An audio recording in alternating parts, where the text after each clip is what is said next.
Want to see what I can't show here? Full spicy versions with Naruto characters are already waiting for you on my Boosty. Exclusive content starts at just $5. Link in the description. Don't miss out. Description: who knew that meeting one of the Uzumaki could have such profoundly tragic consequences, changing your world and your perspective? Sadness, melancholy, bitterness, joy, light? What should I feel now? Which emotions to choose? I don't know. Start all over again? Easy. If only it were that simple. But when have difficulties ever stopped Uzumaki Naruto, who never loses heart? Never. Chapter 16. Everything is not as it seems. Naruto looked absently at his classmates and the classroom. It all seemed familiar to him, but he couldn't place it. His memory was slipping away like water through his fingers. The people around him looked at him strangely. Their gazes mixed pity with contempt. Naruto didn't know what he should feel. His fingers tightened around his chest. There was something important connected to this place and these people. Uzumaki shook his head, frowning, trying to remember. His brain seemed to be heating up white-hot, trying to extract at least a piece of information from the hidden pockets of his memory. The teacher arrived and began hhis lecture. Naruto stared at the young man's face for a long time. He knew him for sure, but... Another lapse in memory. Naruto-kun! Naruto-kun! The teacher called. Uzumaki was so lost in his thoughts, examining the black-haired back of the head of the boy sitting in front of him, that he didn't immediately notice his name being called. He was actually a bit slow. Itachi-san, he can't hear you, giggled the blonde with a high ponytail and bright blue eyes. Ino-san, I can see that perfectly well without you, the teacher replied coldly. The Uchiha took aim and accurately sent the chalk flying at the careless student's forehead. He had just arrived at the lecture and was already completely ignoring his elders, showing disrespect for the teacher.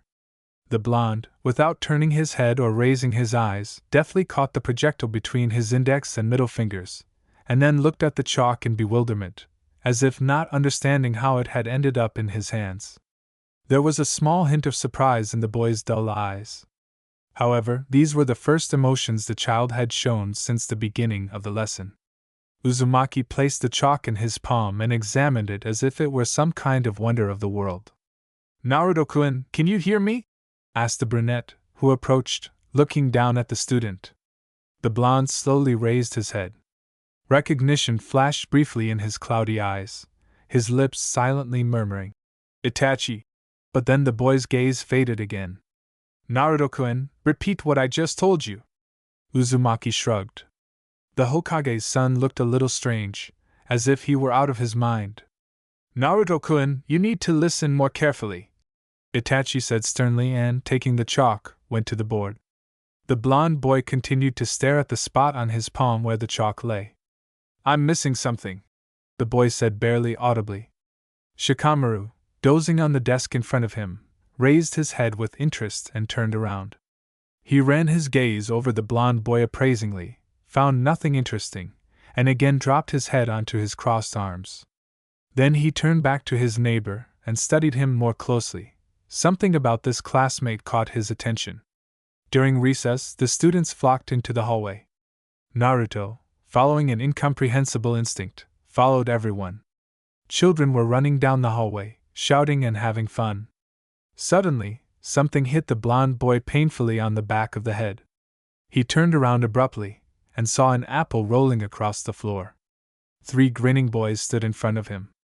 One was brown-haired, with red triangles on his cheeks, the second had purple hair and green eyes, and the third boy had long, jet-black hair, but his yellow irises had a vertical pupil. You freak, why did you come to the academy again? The yellow-eyed boy hissed angrily. Kiba, maybe we should teach him a lesson? The boy with the red triangles on his cheeks grinned predatorily. Uzumaki simply looked at them and did nothing. Kiba, what's he doing? The purple-haired boy tensed, stopping tossing another apple into the air. How should I know? He snapped, equally perplexed. His classmate was acting strange. He hadn't been particularly active before, but now he looked like a walking corpse, his glassy eyes glittering. A chill ran down the teenager's spine. The blonde snorted softly and, turning his back on them, went about his business. Daiki, teach him a lesson, Kiba growled. Oh, you! The offender couldn't take it anymore and threw an apple at the retreating blonde's back with all his might. Naruto smoothly dodged to the side, intercepted the flying projectile, and took a hearty bite. A faint semblance of a smile appeared on the boy's lips. Uzumaki chewed the apple thoughtfully, staring ahead with a glassy gaze. This has happened before, he muttered quietly. His words were heard again by Nara, dozing on the windowsill. Shaking his head, he watched the blonde go with a thoughtful gaze. This classmate was definitely worth his attention. And the way he caught the apple thrown at his back spoke of his good combat training. The history lesson went smoothly. The teacher was the sweet and calm Yumino. Irika. This teacher was enthusiastically recounting the history of the shinobi world, oblivious to the fact that some students were openly sleeping in his class. At first, Uzumaki stared at a spider crawling in the corner of the room, but then he heard a familiar name, perked up, and began listening intently to the teacher's words. He felt as if something this Chunin was saying was somehow directly connected to his memory. However, no matter how hard he racked his brain, he couldn't recall anything. Afterward, there was combat practice. All the students were lined up and called for roll call. The teacher for this subject was Mizuki, a Chunin-level shinobi with lilac hair and a sly smile. He paired everyone up and ordered them to practice their techniques for 15 minutes. Naruto's partner was a pretty, brown-haired girl with red eyes. Her name was Anzu. The girl attacked her classmate, practicing the assigned techniques. Naruto, meanwhile, parried every blow without breaking a sweat. The young kunoichi grew angry. This loser was already the weakest in his class, and now he'd started skipping school regularly. And now he'd suddenly returned and was casually parrying all her attacks. She began using techniques they hadn't taught her in basic lessons. Her mentor and older sister had taught her this. However, the blonde seemed oblivious to the change. The brunette felt like a failure and a weakling. The anger boiling inside her demanded release. Anzu performed hand seals and locked her opponent in a genjutsu. It was easy. Now she would show him what true fear was, using the power of her eyes. However, something went wrong. Instead of the planned illusion, the girl found herself in a dark room. It was too quiet. It was completely unclear what was around her. Behind her, she heard rustling and the scraping of claws on concrete. Very slowly, the little girl turned around. Not far away, she saw two enormous, blood-red eyes staring straight into her soul. They gleamed with fierce malice, inhuman rage, and contempt. The creature lurking in the darkness was worse than any nightmare. A clammy fear filled the young kunoichi's soul. With trembling fingers, she tried to form a seal to dispel the alien genjutsu, but panic prevented her from making the right gesture. The monster took a step toward her. The girl couldn't bear the horror and screamed at the top of her lungs, jumping as far away from the threat as she could. All the students turned in their direction, questions in their eyes. The future kunoichi lost consciousness from the horror she had experienced. Anzu? Yuhi, what have you done here? Mizuki appeared with displeasure, lifting the brunette into his arms. Okay, everyone, let's continue training. I'll take Anzu to the infirmary and then I'll be back. As soon as the teacher disappeared, Naruto was surrounded by his classmates. Hey, you freak, what did you do to Anzu?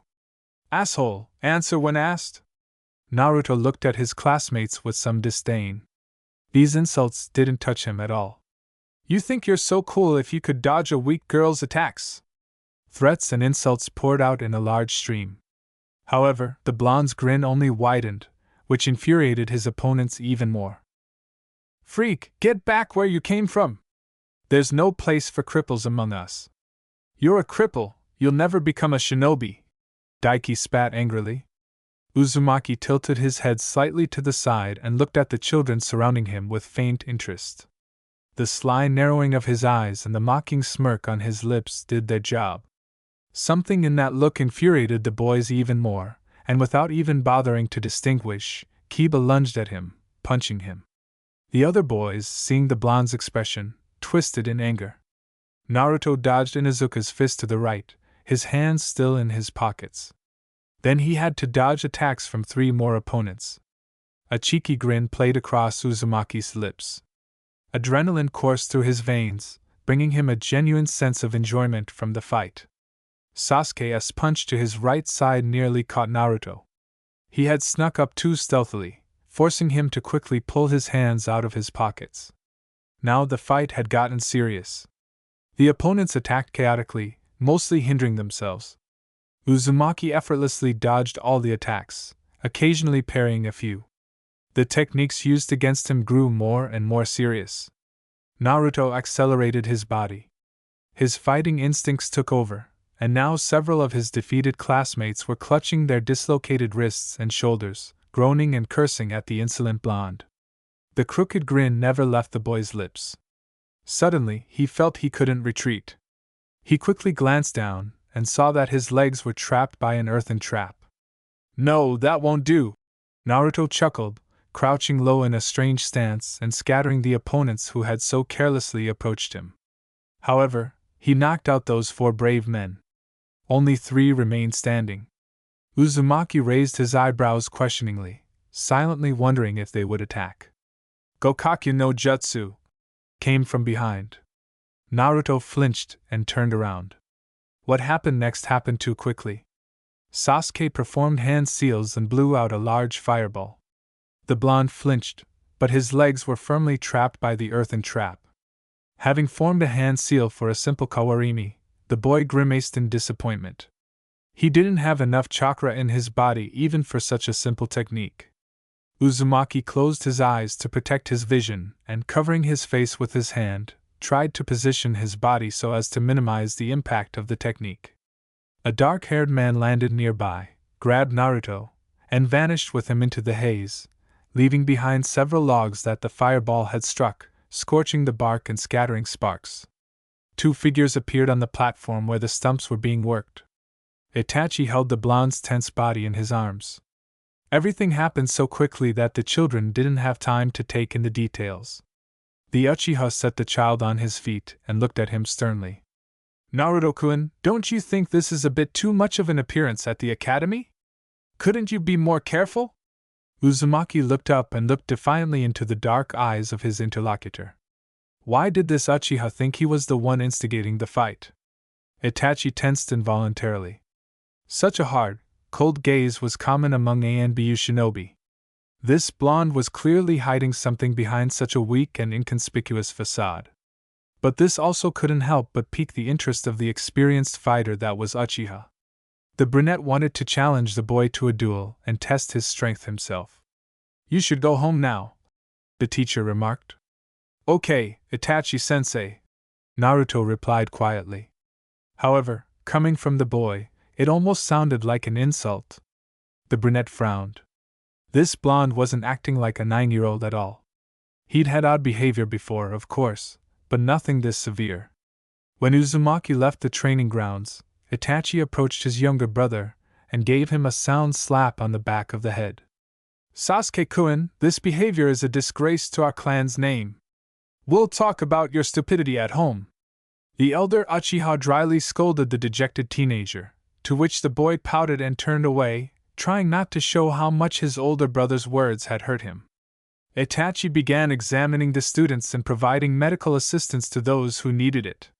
Today, something insistently drew Naruto home. After wandering aimlessly around the house for a while, Uzumaki went to the training ground near the garden. There, he spent a long time warming up and practicing his strikes. It was as if his body knew what to do.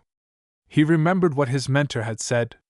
Taking shuriken in his hands, the blonde began practicing the same technique until the number of stars hitting the target equaled 5. All fell in a straight vertical line on all 3 pillars. Suddenly, the boy's body convulsed. Naruto fell to his knees and cringed, then raised his hands and stared at them in disbelief. The tips of his fingers were tipped with sharp claws. Running his tongue over his teeth, he felt his upper incisors elongate considerably. A low growl sounded behind him. Uzumaki turned slowly. A woman was walking toward him, leisurely and gracefully, her red hair fluttering as if in a strong wind, her eyes sparkling with red irises. "Mom!" The blonde squeezed out with difficulty, as if he had long forgotten how to speak, the words coming with difficulty. Kushina's eyes burned with bloodlust. Tails began to emerge from behind the woman's back, one by one. Naruto felt an irrational fear. This feeling seemed alien to him, but it brought him back to his senses. The boy's fangs and claws disappeared. He began to slowly back away. The kunoichi approached slowly, a predatory smile stretching her bright red lips into a bloodthirsty grin. The blonde leaned his back against the trunk of a tree that had suddenly sprung up in his path, staring into the eyes of his death. He knew the outcome of this encounter. A quiet, ominous whisper rang in his ears. "My body! Just give in. Resign yourself? Die." The boy shook his head, pushing away the obsession. Something inside him kept him from panicking. However, his clouded mind prevented him from assessing the situation clearly. Kushina reached her son and gently ran a long claw across his cheek.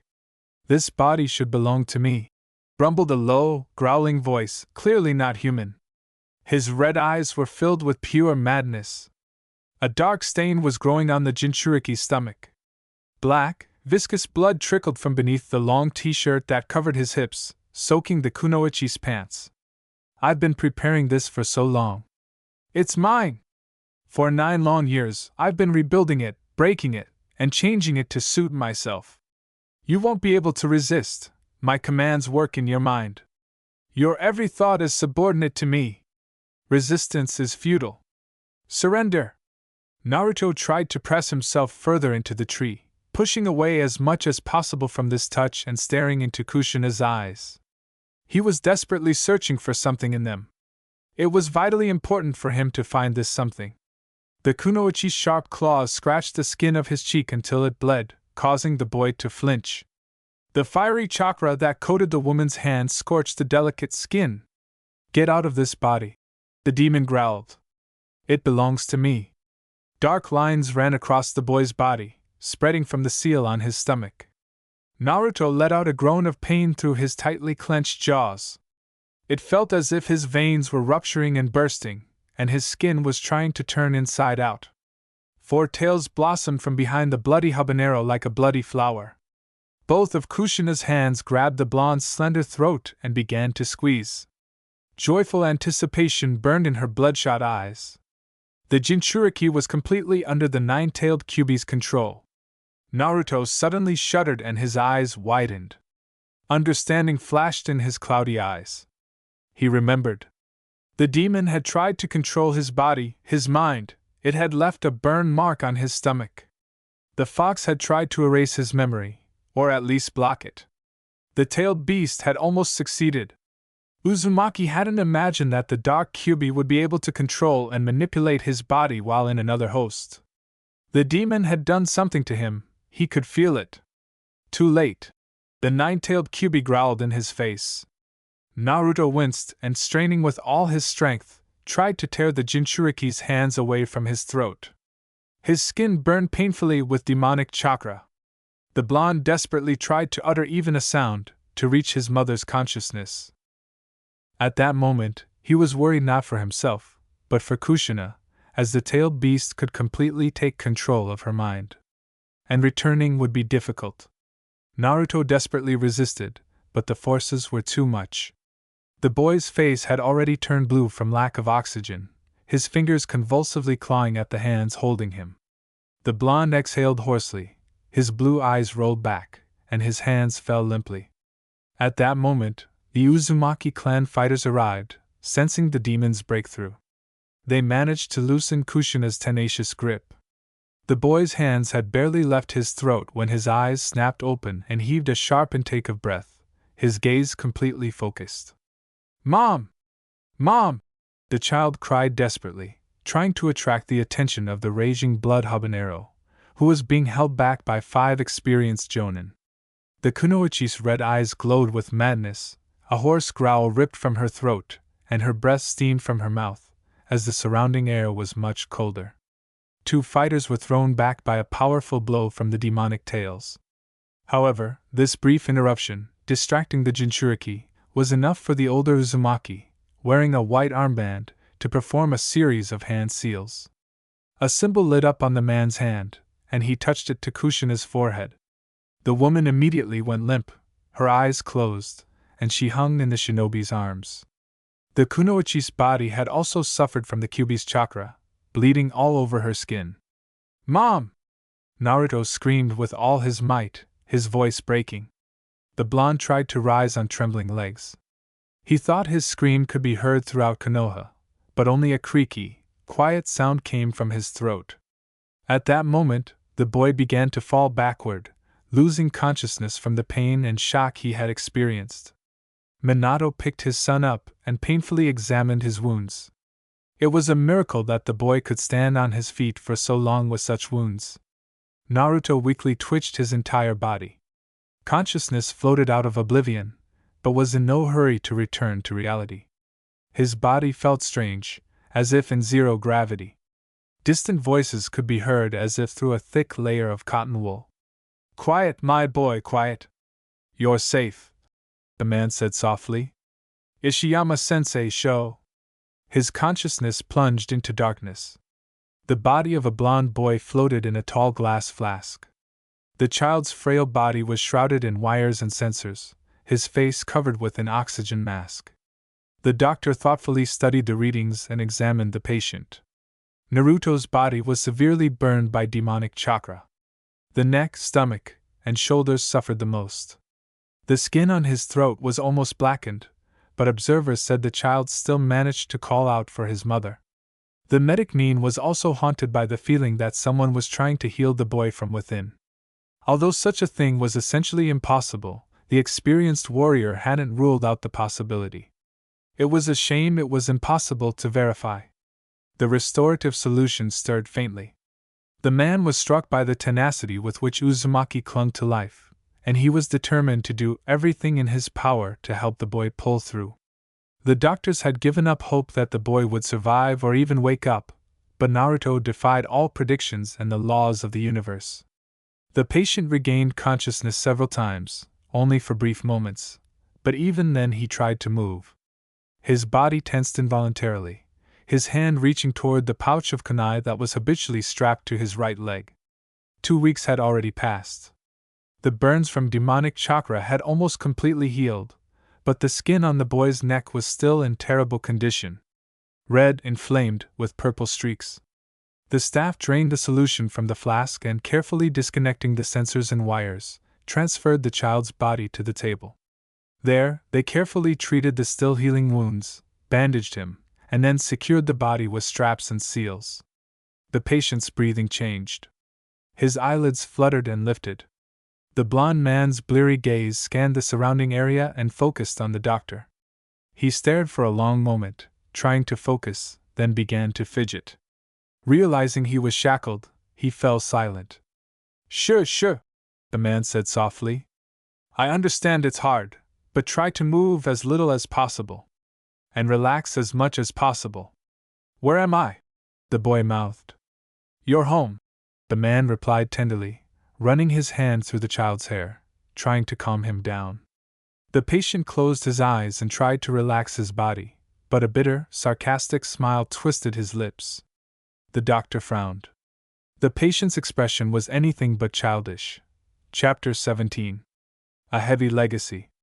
When Naruto regained consciousness, he was in no hurry to show it. He carefully listened to his sensations. He was still swaddled in straps, and his body felt strange. Straps bound his forearms, wrists, shoulders, hips, knees, and ankles. His entire skin felt like rough paper. His head was firmly secured with something rubbery, pressing behind his ears and temple. The room was warm.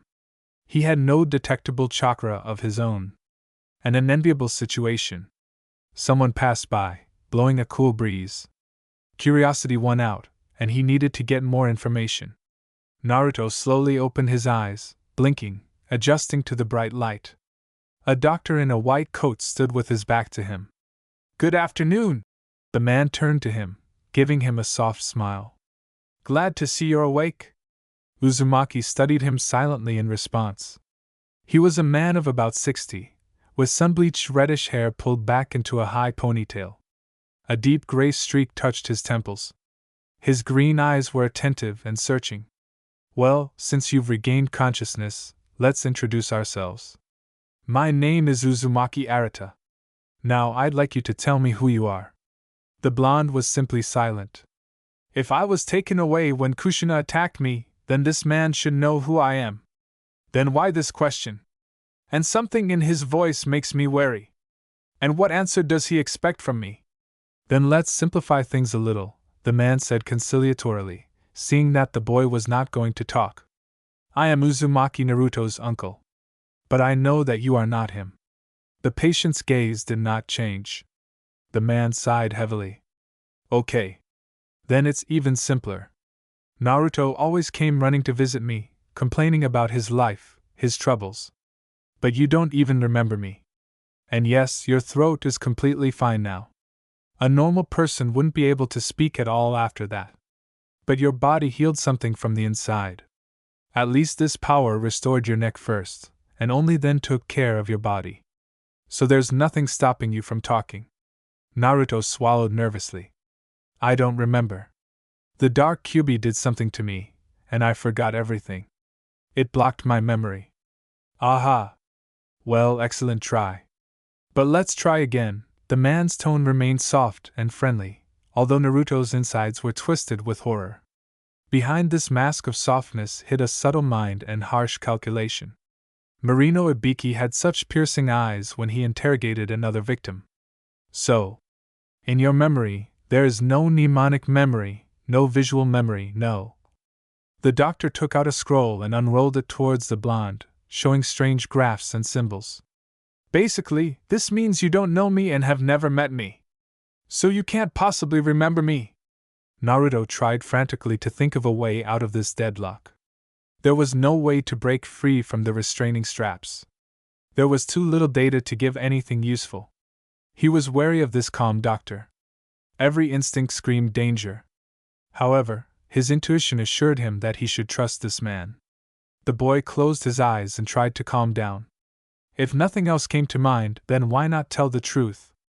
I'm Uzumaki Naruto. The blonde opened his eyes and looked resolutely at his interlocutor.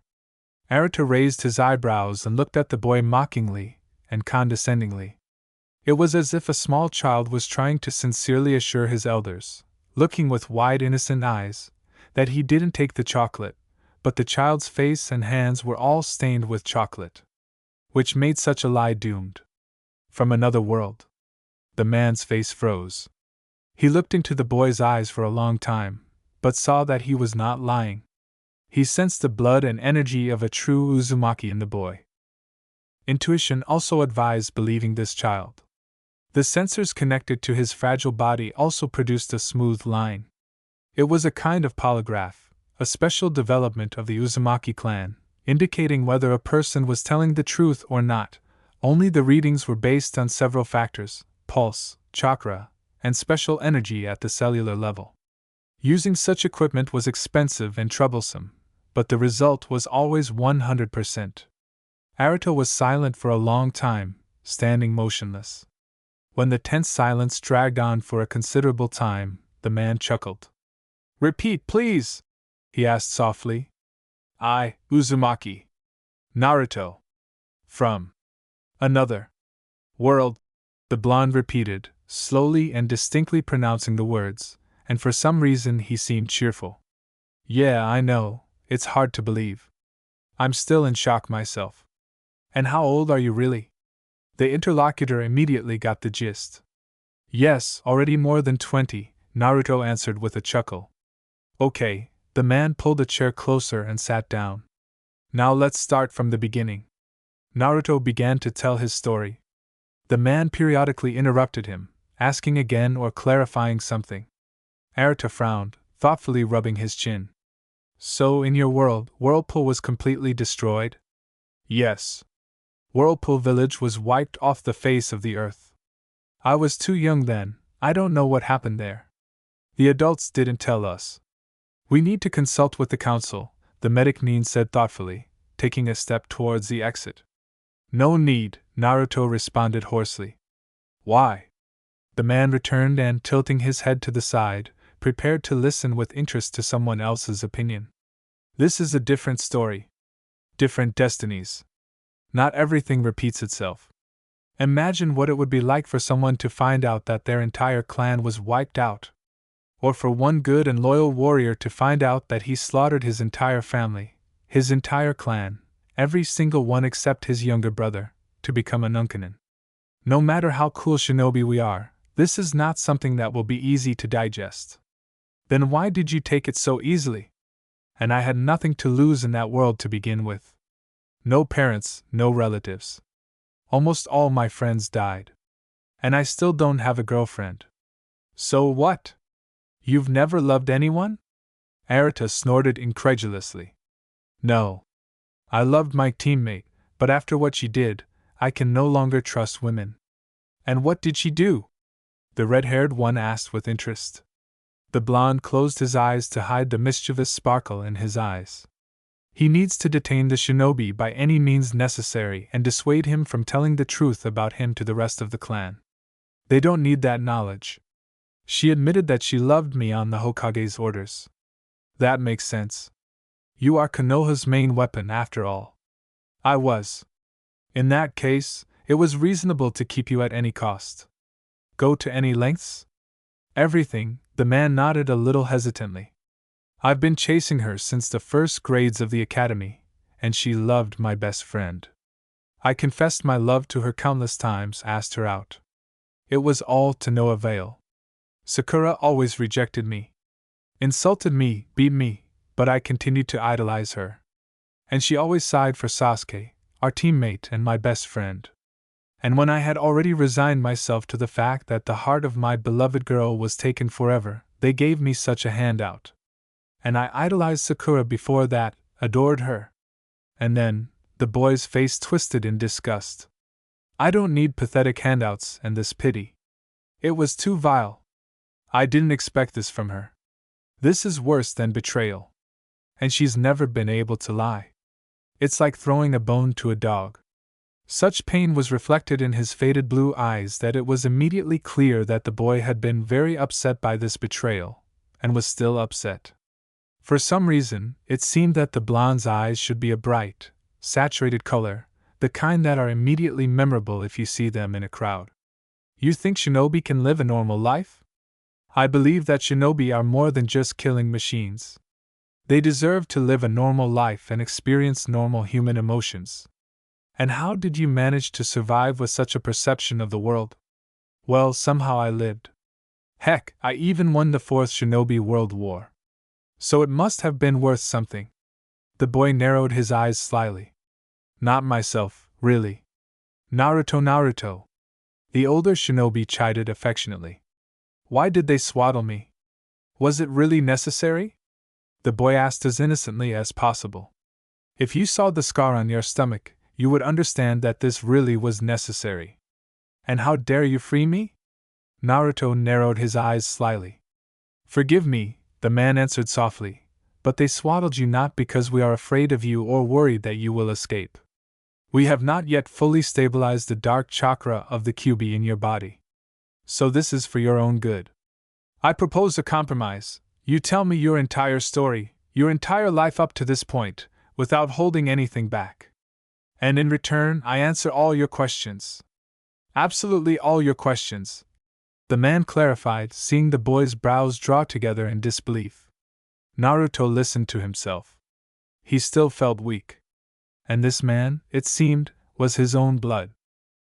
Why not trust him? Besides, it wouldn't hurt to consult with an adult and experienced shinobi. What if he knows something about this golden ribbon technique, or at least someone who can use it? Well, listen. I'll start from the beginning. I was born in Konoha. The day the 9-tailed demon fox attacked Konoha. Minato paced his office and wringed his hands. First, the misfortune with his youngest son, now his wife in trouble.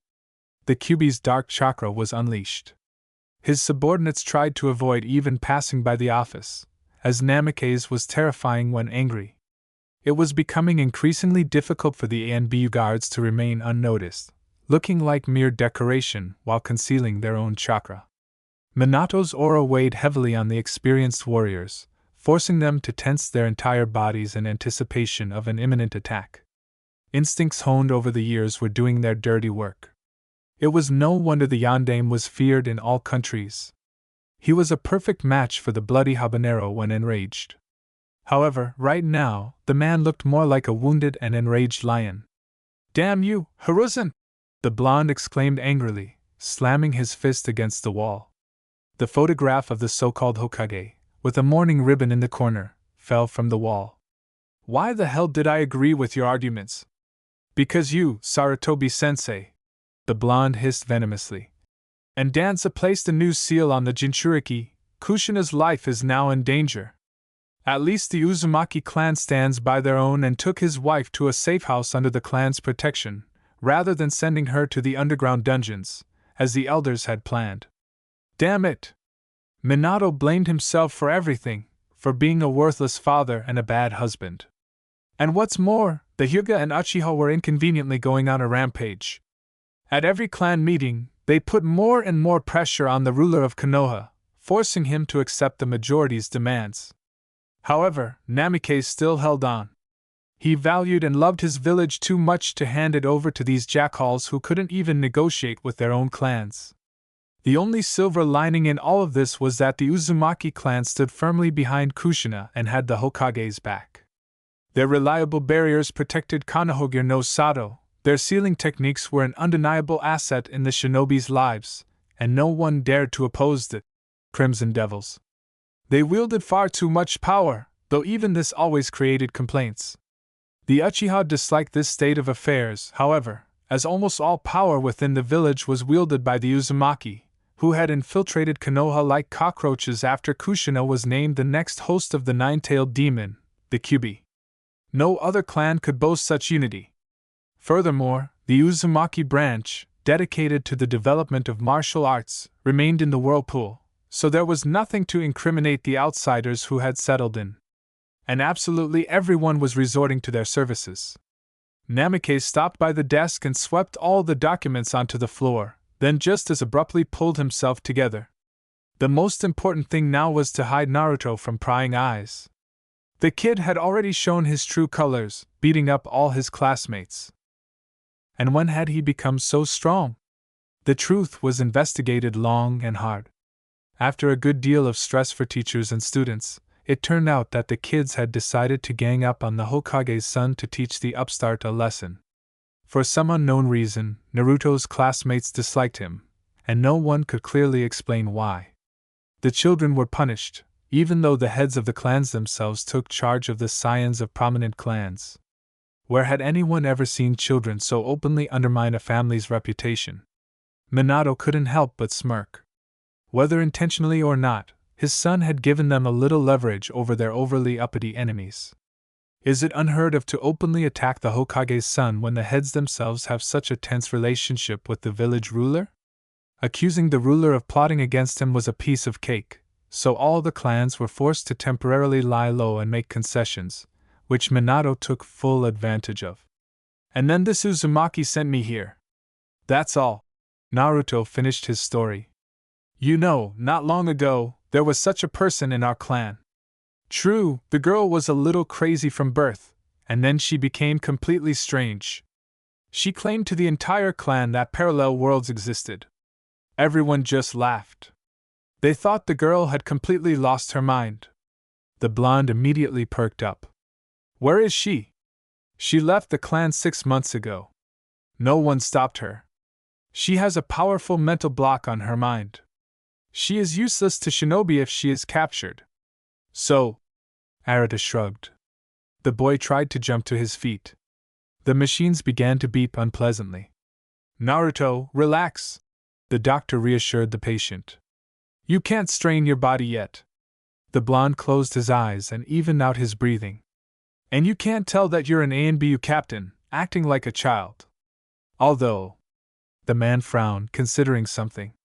Taking a small piece of parchment from the table, the man drew a hieroglyph on it and placed it on the patient's forehead.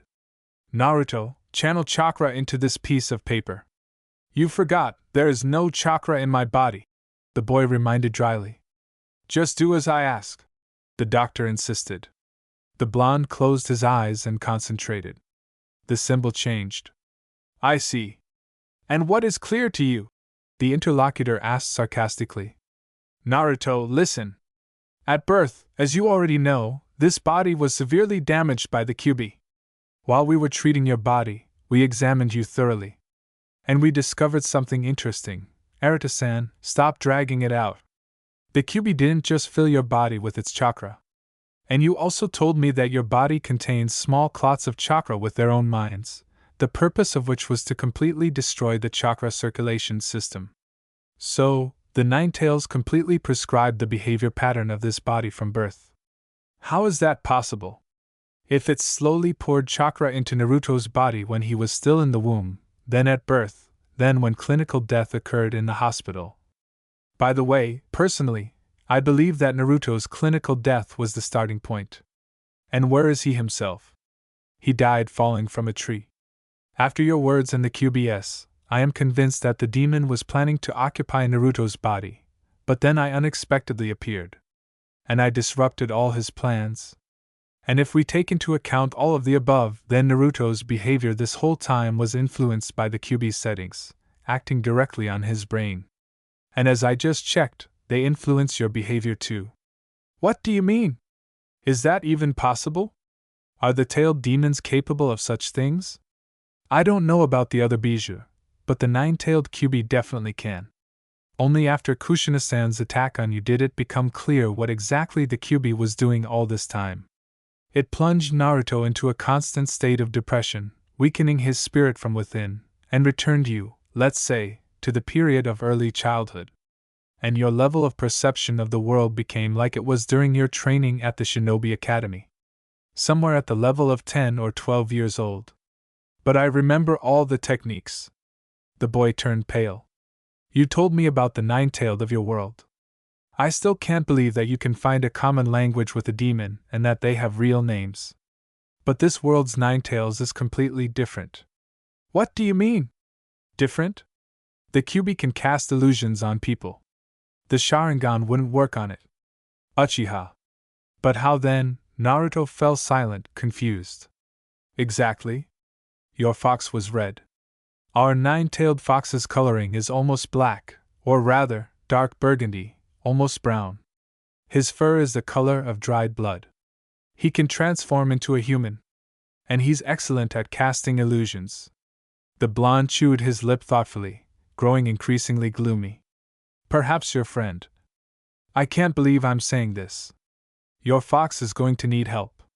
When we completely stabilize the dark QB's chakra, you'll go to your subconscious. We'll seal the QB from the outside, and you'll try to keep your fox safe from it. Arata-san, Naruto suddenly called in a hoarse voice, "What's wrong with Mom?" The doctor looked away. Arata-san, the blonde man became worried, trying to lift his head. What's wrong with Mom? Sleep, Naruto, you can't worry now. Yeah, damn it, what's wrong with my mom? Naruto yelled, losing his temper. Kushina-san is alive and well, the doctor responded quietly. That's all you need to know for now. The man changed the solution in the for a sleeping pill. I have to see her, the patient said firmly, his eyes darkening menacingly. I have to tell her that she's not guilty of anything. I must say that she. His eyelids grew heavy and the boy couldn't finish the sentence. Sleep, my boy. You'll still need your strength. Chapter 18. The Fool's Throw-In. A Jinchuriki was guarded in one of the deepest hideouts. QB Uzumaki Kushina. The quarters she was given were quite modest. A huge cell, its walls sealed with all manner of protective seals. Ribbons hung from the ceiling, maintaining a barrier and suppressing the demon's chakra within the host. Heavy bracelets on her arms and legs also served this purpose. Untouched food sat on a tray near the bars. In the darkened room, a red-haired woman sat on a hard couch.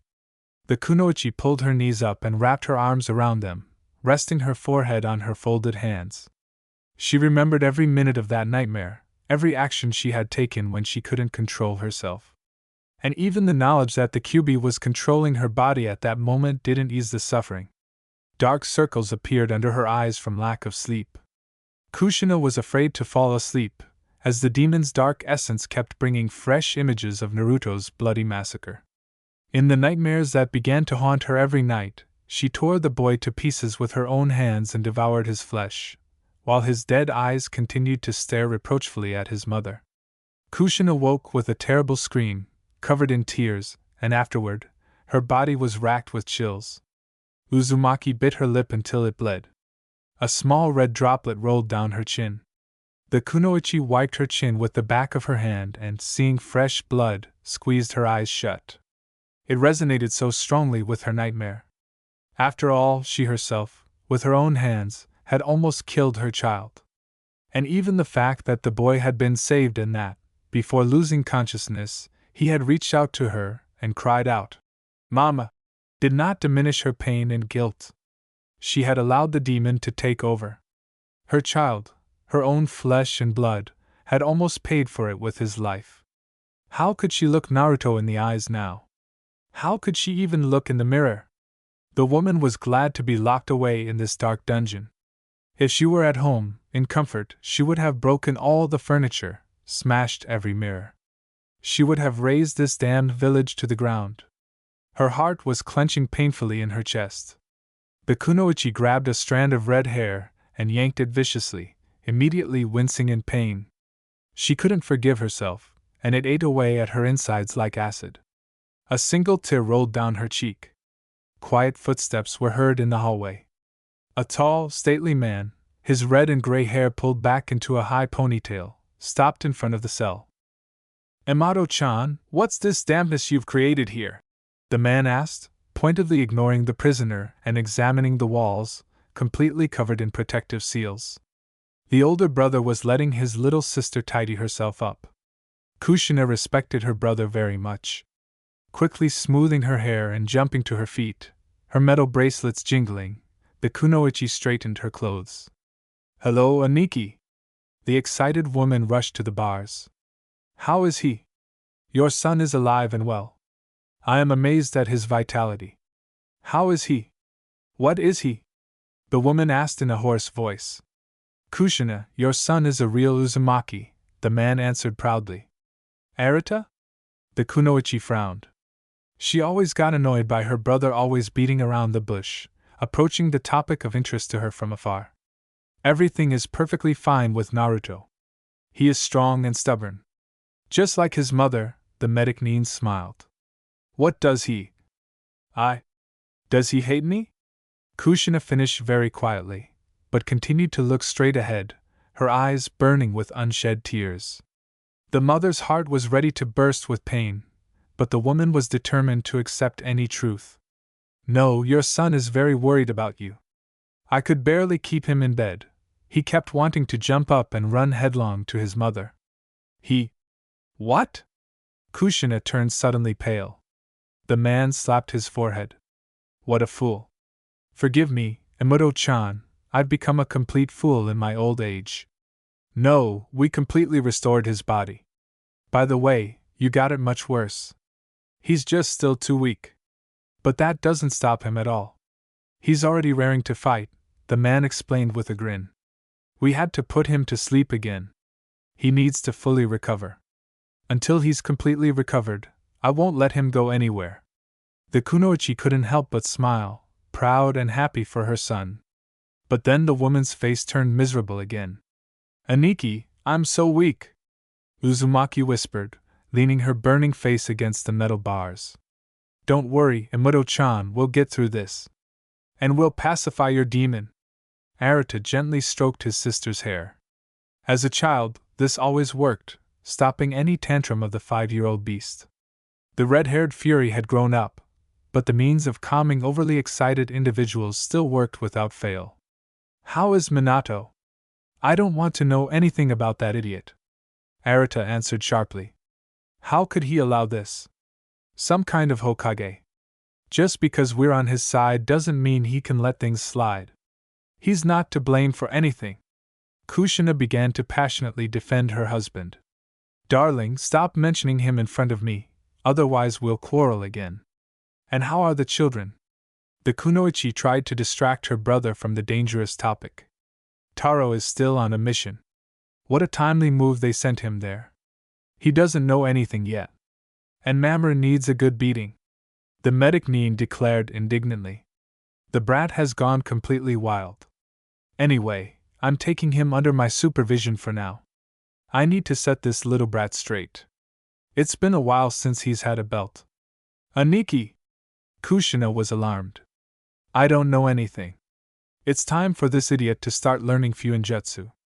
And what does he do? He spends all day wandering around the outskirts of Konoha with his friends. He'd be better off doing something useful. The guy may have shinobi talent, but he's lazy to a fault. Kushina perked up completely. After all, the Uzumaki couldn't stay depressed for long.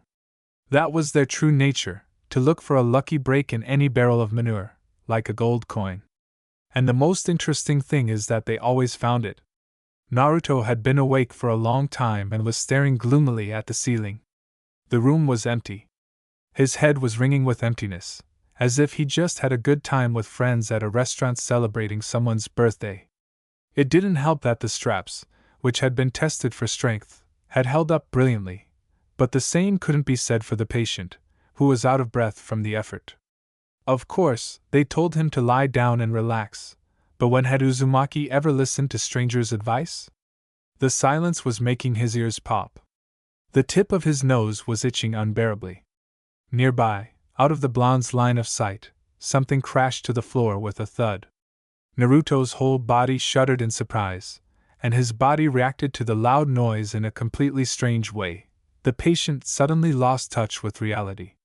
Uzumaki was walking in pitch darkness, his hands outstretched. His feet were knee-deep in water. Every sound echoed loudly in the space around him. The blonde stubbornly walked forward. His wet pants clung uncomfortably to his body, and his loose sweater offered almost no warmth. Something floated past, faintly brushing his thigh.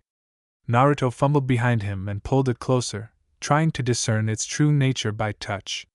He felt wet, matted fur beneath his fingers, the tiny, icy body of a fox cub. The blonde gently rubbed its tummy and poked the creature's nose. The redhead didn't move or respond.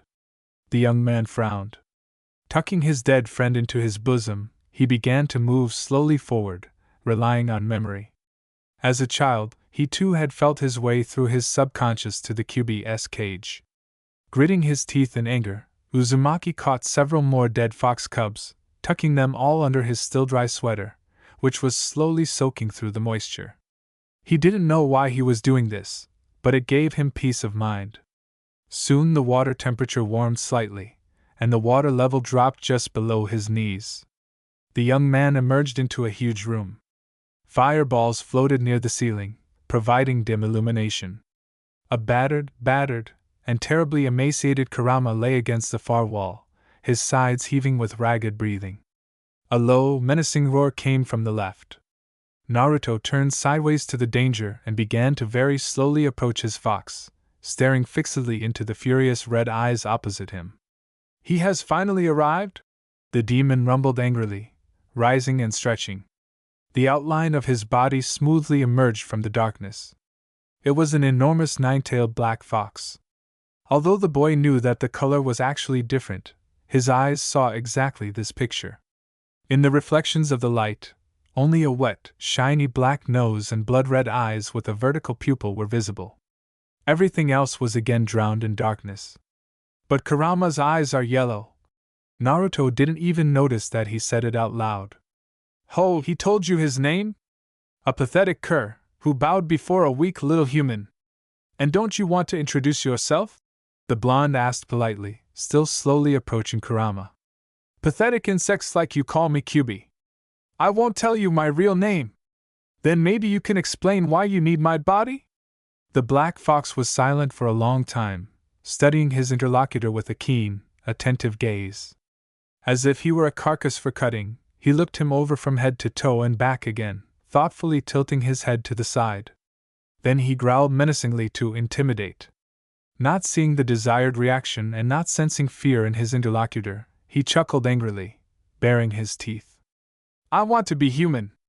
Ever since the Sandmen returned from Konoha, the Jinchuriki, the one-tailed demon, became more sane. He still didn't talk to anyone, but he could be asked to do something. He still ignored orders, but responded to polite address, albeit slowly. The boy no longer tried to establish contact with the children, constantly lost in his thoughts or wandering around the village with a pensive expression. The villagers practically hid in their houses and were afraid to venture outside. There were no more deaths in Suna caused by the monster. The rare attacks by shinobi seeking revenge on the demon for murdered relatives resulted in only broken bones. True, all over the body. But nothing fatal. At least the people survived. Isn't that the most important thing? The Kazekage asked himself once again. The man looked gravely at the documents lying on his desk. The elders were increasingly insistent on either getting rid of the uncontrollable Jinchuriki or finding a way to deal with him. There were difficulties with both the first and second. The sand reliably protected its bearer, even when they were unconscious, but the boy himself refused to listen to anyone. He wouldn't even communicate with his own brother and sister.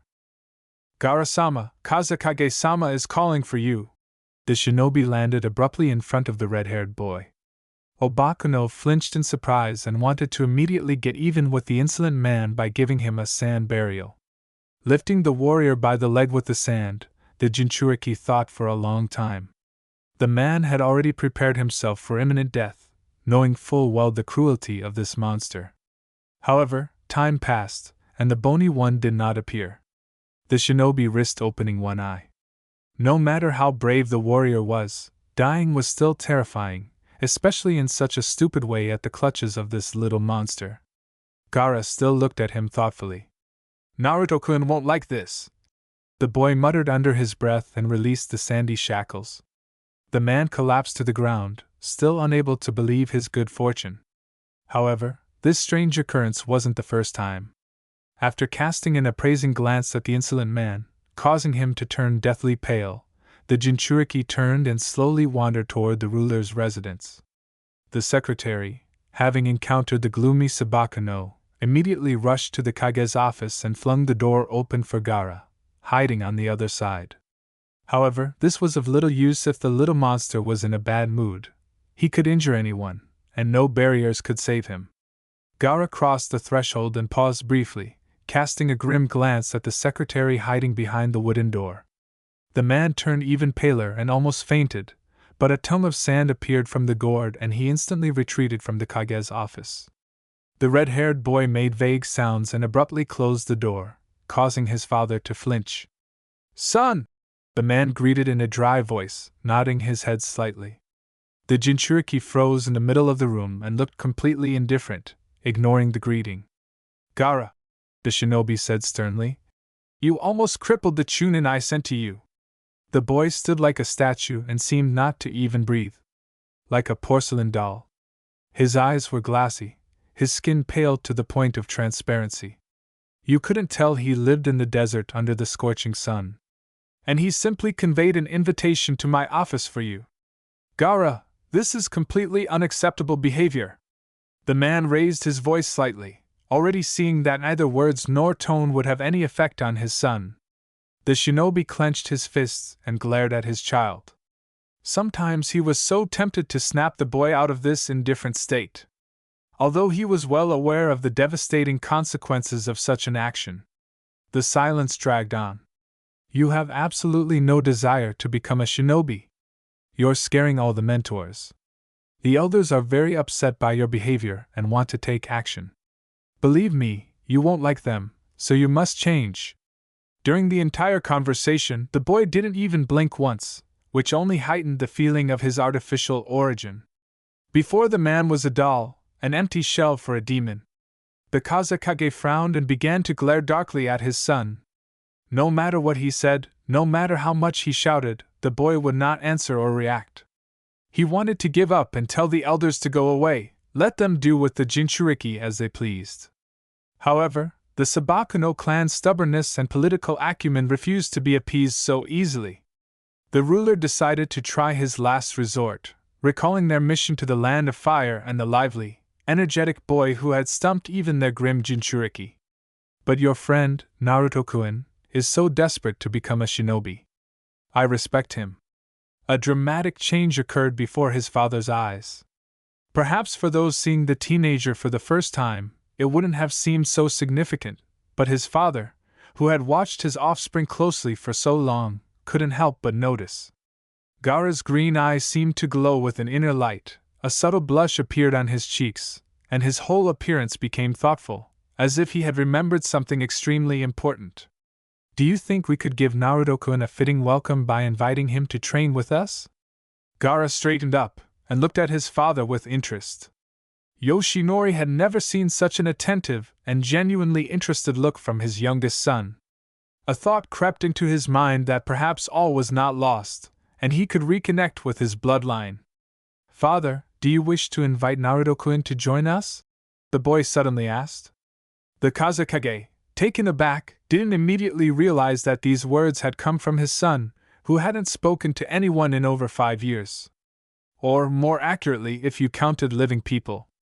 The Jinchuriki often spoke to his victims in their final moments, causing their faces, after death, to be contorted not only with pain but also with fear.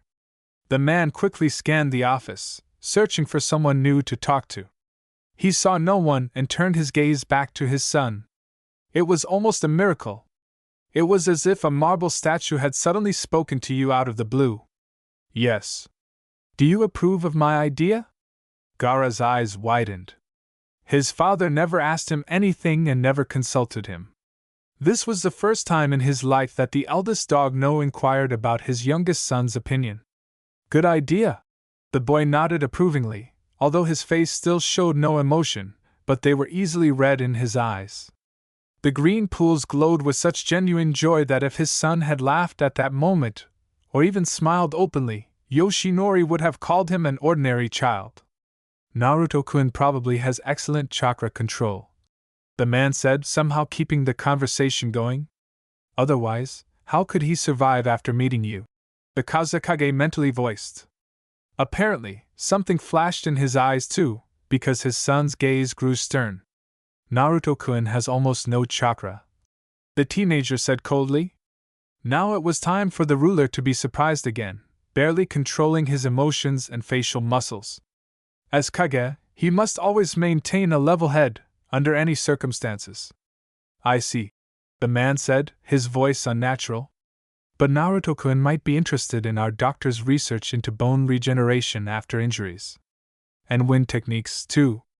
Yoshinori looked at his son in surprise, unable to control his emotions.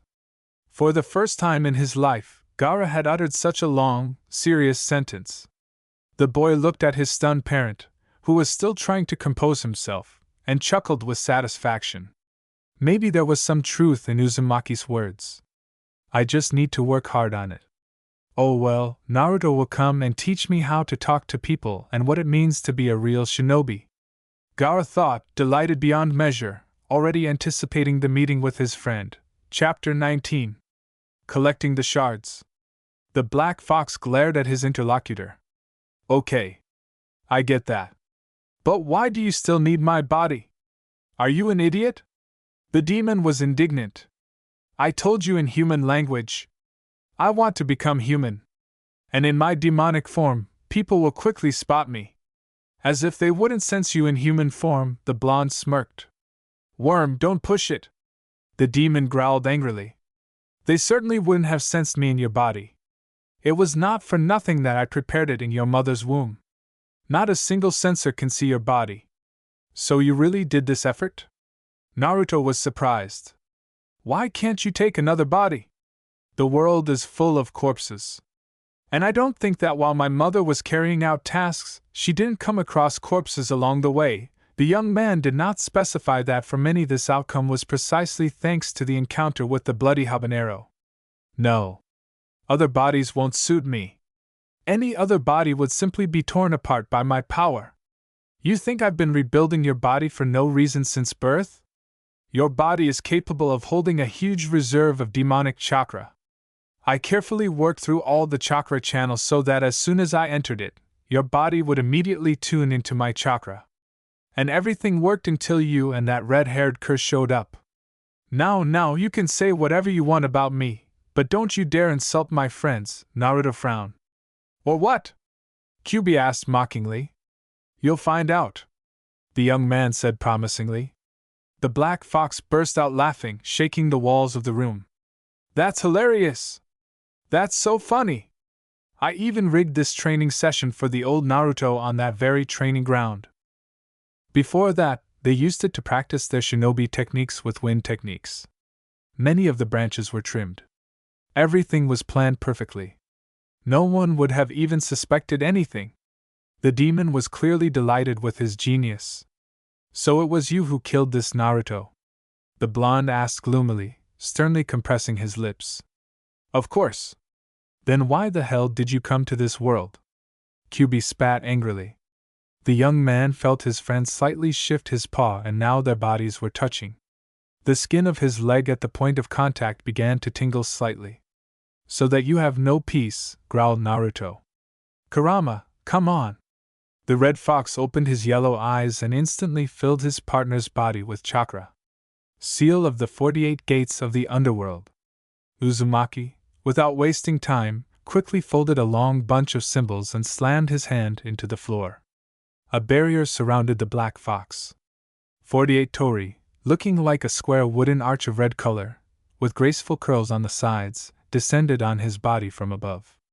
2 fell on the neck, completely pinning the tailed beast's head to the floor. 4 pinned the body, 1 each on the paws. 1 gate pinned the base of the tails, the rest went to the tails themselves. Kyubi howled heartbreakingly and doomedly. He had been outsmarted by these small insects. He clearly underestimated them. That's how it is, said Naruto, swaying slightly and wiping sweat from his forehead. The room gradually brightened, although the fiery spheres died out immediately as the black fox was surrounded by a barrier. Kurama slowly rose to his feet behind the young man. Old age is no joy, the red fox rasped, wincing from the pain all over his body. What a thing to complain about, said Naruto and turned to his friend. Up close, he looked even more pitiful. Did you imagine how all this would end? I never imagine. I know everything in advance, the fox declared proudly, sitting down and grimacing again. Damn it. He really beat you up. The blonde chuckled, affectionately stroking the red muzzle, and then gently pressed himself to it. I was afraid for you. Kurama snorted loudly and indignantly and turned away, offended. If you were worried, then you don't know me well, the dissatisfied tailed one muttered. Ugh, it's disgusting to look at. The swaddled black fox squeezed out irritably. What kind of calf-like tenderness is this? As if such a relationship can exist between a man and an animal. He's just using you to pump chakra out of you. The 9-tailed fox yelled towards his brother. Here we go again. The partners nodded to each other understandingly and smiled mysteriously. Kyubi frowned in displeasure. These two were acting too strange and suspicious. The demon couldn't admit it to himself, but he could see that the boy didn't treat his 9-tailed fox as a weapon at all. The fox began to curse his ability to so clearly read people and see right through their souls. And this human puppy's soul was bright and unblemished. Kyubi grew increasingly angry, because he didn't understand how this was possible. Rage clouded his vision. The fading light in the corridors and the room hurt his eyes. Fury seethed inside, demanding an outlet, but he couldn't even move a finger. I don't hate, the black fox growled. Kurama, did you hear that? Naruto nudged his friend. Does this remind you of anything? It's really making me nostalgic. Kurama put on an innocent expression and began studying the ceiling, which had become much, much higher. Kyubi frowned again. He couldn't shake the feeling that he was taking part in a play that had been staged long ago. Only, unlike him, these two already knew the ending, while no one had shown him the text. He could still accept the fact that his fellow man had fooled him, but for a human cub to do it. Not in this life, he growled, voicing his thoughts. Naruto and Kurama exchanged glances and both shrugged. What can you do if a prisoner goes crazy for no reason? Ku, have you noticed how light it has become in here? the blonde asked loudly, but towards the end his voice faded completely and became sad, and his gaze glazed over. The redhead turned his head in the same direction as his partner and saw the fox cub's body. Now it was clear what had upset its owner so. Uzumaki walked unsteadily towards the tiny corpse and picked it up in his arms. Moisture glistened in its bright blue eyes. "Why?" the young man asked dully, without turning his head. A ringing silence answered him. "Why?" Spinning around sharply, the blonde yelled at the chained black fox. The latter slightly raised one eyebrow in bewilderment. Why?" he asked skeptically. "Why did you kill them all?" Naruto asked dryly, hiding his eyes under his bangs and carefully hugging the fox cub's body. "They betrayed me. Death to traitors." Kyubi grinned maliciously examining the youth's drooping figure. Naruto stroked the fox's tummy, massaged its chest, and blew on its icy black nose. The baby showed no signs of life. "He's a corpse. What are you trying to do?" the black fox taunted. Kurama really wanted to stomp all his paws on that impudent muzzle to shut the captive up. Unfortunately, the 48 gates barrier did not ensure the silence of the one it was used on. Uzumaki squeezed the small muzzle tightly and blew air through the tiny nose with force. Then he massaged his sternum again, and exhaled through his nose again, and pressed on his chest again. "He's a corpse! A corpse!" the enraged Kyubi screamed. Every word and action of the blonde infuriated him. They defied logic and understanding. Naruto continued performing mouth-to-mouth resuscitation, ignoring external stimuli. Even when Kurama called to him, seeing how his comrades suffered from this loss, Uzumaki didn't even bat an eyelid. Suddenly, the fox cub turned into liquid chakra, compressed into a small sparkling ball, and exploded in the blonde's hands, spraying the entire area with splashes of bright orange chakra. "Ha ha! You're an idiot! I told you couldn't save him! You're a weakling! All your attempts are a failure from the start!" Kyubi screamed, every word he uttered dripping with venom and bile. Naruto fell to his knees, his shoulders slumping in dejection. "You're weak! You'll never save anyone! You're worthless!" the black-tailed beast screamed, nearly foaming at the mouth. Kurama tilted his head to the side and was about to call his friend to console him, when Naruto shuddered all over, grabbed his stomach and burst out laughing. "There you go," Kyubi grinned smugly. "I told you he was a wimp. His hysteria clearly proves it." Seriously worried, Kurama began to slowly approach his partner, limping on two paws to see what was happening to his friend. "Naya ha ha ha ha!" The blonde's laughter echoed loudly through his subconscious. "Pre, ha ha hv ha, kra ti. Ha ha ha ha. I can't, Naya ha ha. I can't, Bo, Naya ha ha anymore. He ha." Naruto laughed, holding his stomach. The guy has completely lost his mind with frustration. Kyubi continued his line. Approaching his partner, Kurama saw that something was moving under the youth's clothes. The laughing blonde with great difficulty pulled the fox cub, tangled in his clothes, out from under his sweater. The redhead closed his eyes, yapped happily and tried to lick Uzumaki's nose. "He's grown a little," Kurama said uncertainly, examining the fox cub. Naruto gently rubbed his nose against the black nose of his new comrade. "He hasn't grown. Their bodies have merged into one," the youth explained. "Whom are they?" Kurama didn't understand. "While I was coming here, I was collecting the corpses of the fox cubs and putting them in my bosom. They warmed up there. And the one that exploded donated its energy to revive its brothers." "Wow!" the red fox whistled. "And how do you know all this?" "I feel it," Naruto explained confusedly, listening to something. "Wait," Kurama suddenly perked up, "how many tails does he have?" Because the fox cub constantly tucked his tails and hind legs, it was difficult to count. Just now. "Oh, 3. Wait, but the babies had 9. "And what does that mean?" Uzumaki asked, confused. "Why are you asking me?" "I'm confused myself." "Kurama, but you know much more than me. Think about it. You've probably heard something like this somewhere. The Red Fox frowned and raised one eyebrow. It seems you're overestimating my capabilities. This means that he is now completely independent of me. And now he's started developing on his own, QB suddenly said, looking gloomily at the inspired couple. The Black Fox looked gloomily and skeptically, perplexed as to why he decided to help these territorial invaders. Listen, Kurama, maybe we can revive the others too? The rest are definitely corpses. QB grinned joyfully.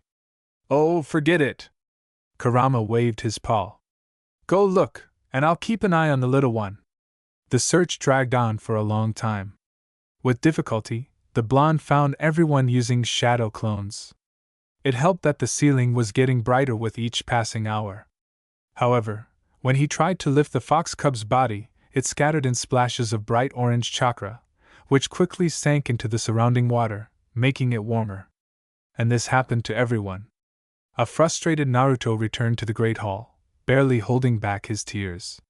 He was so sad to lose his newfound comrades.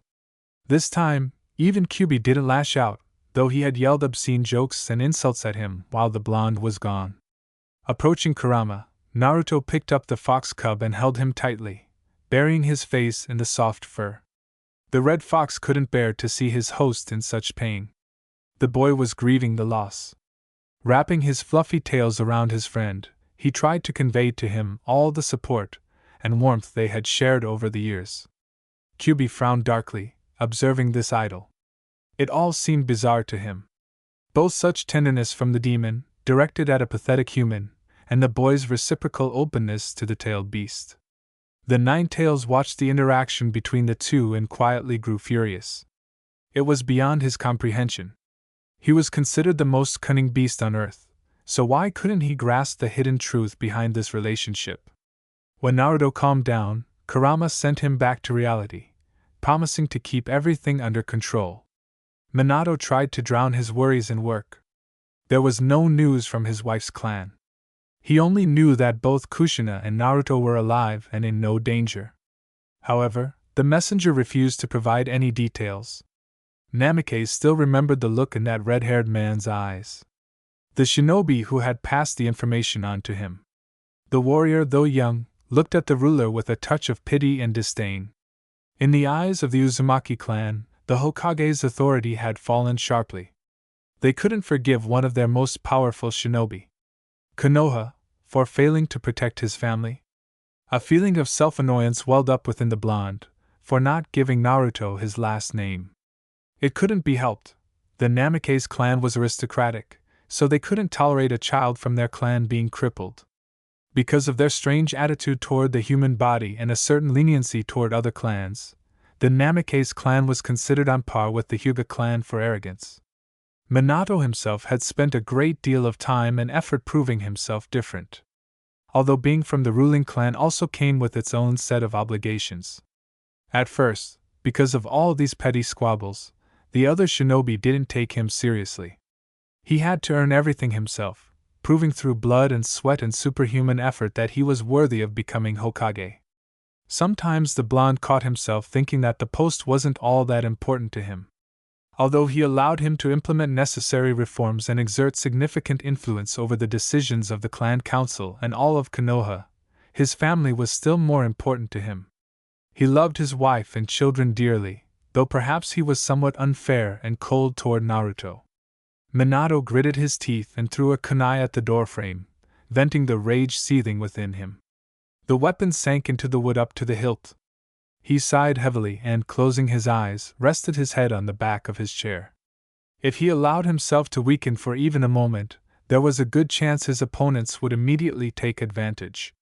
Things in Konoha were far from as rosy as they seemed from the outside. Everyone was pulling the blanket in their favor, each striving for a piece of power and influence. However, Naruto unexpectedly gave him the chance to put pressure on the recalcitrant clans. Now their heads would be forced, willy-nilly, to submit to the Hokage. Only now could he forget about training at the academy. They would not forgive the boy for such a thing. He'd have to appoint A and BU guards, an unacceptable waste of personnel in such dark times. And his son so desperately wanted to become a shinobi.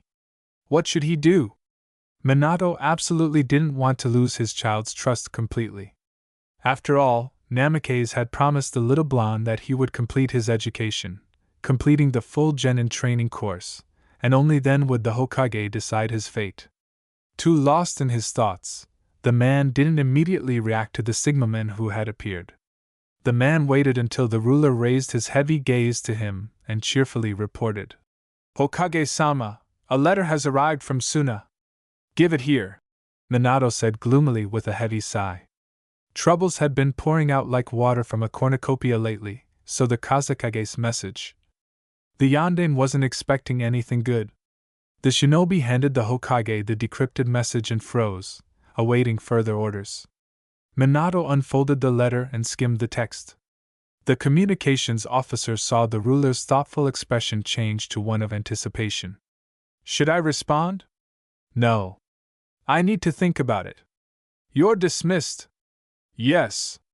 As soon as the communications officer left the room, the Hokage's lips curled into a predatory grin. It seemed he was about to play an interesting game.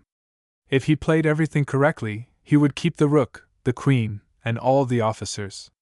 And his opponent would lose all the important pieces. This wasn't chess. This was much more interesting. Arata stood over the boy for a long time, studying the burned seal on his stomach.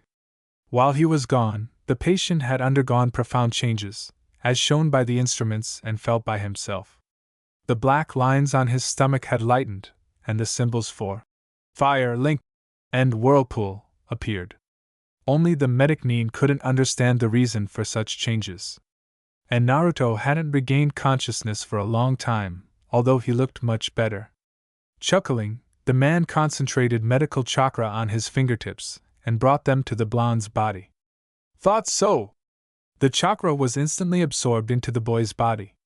All the doctors had already noticed this, but the patient's body absorbed any chakra in large quantities.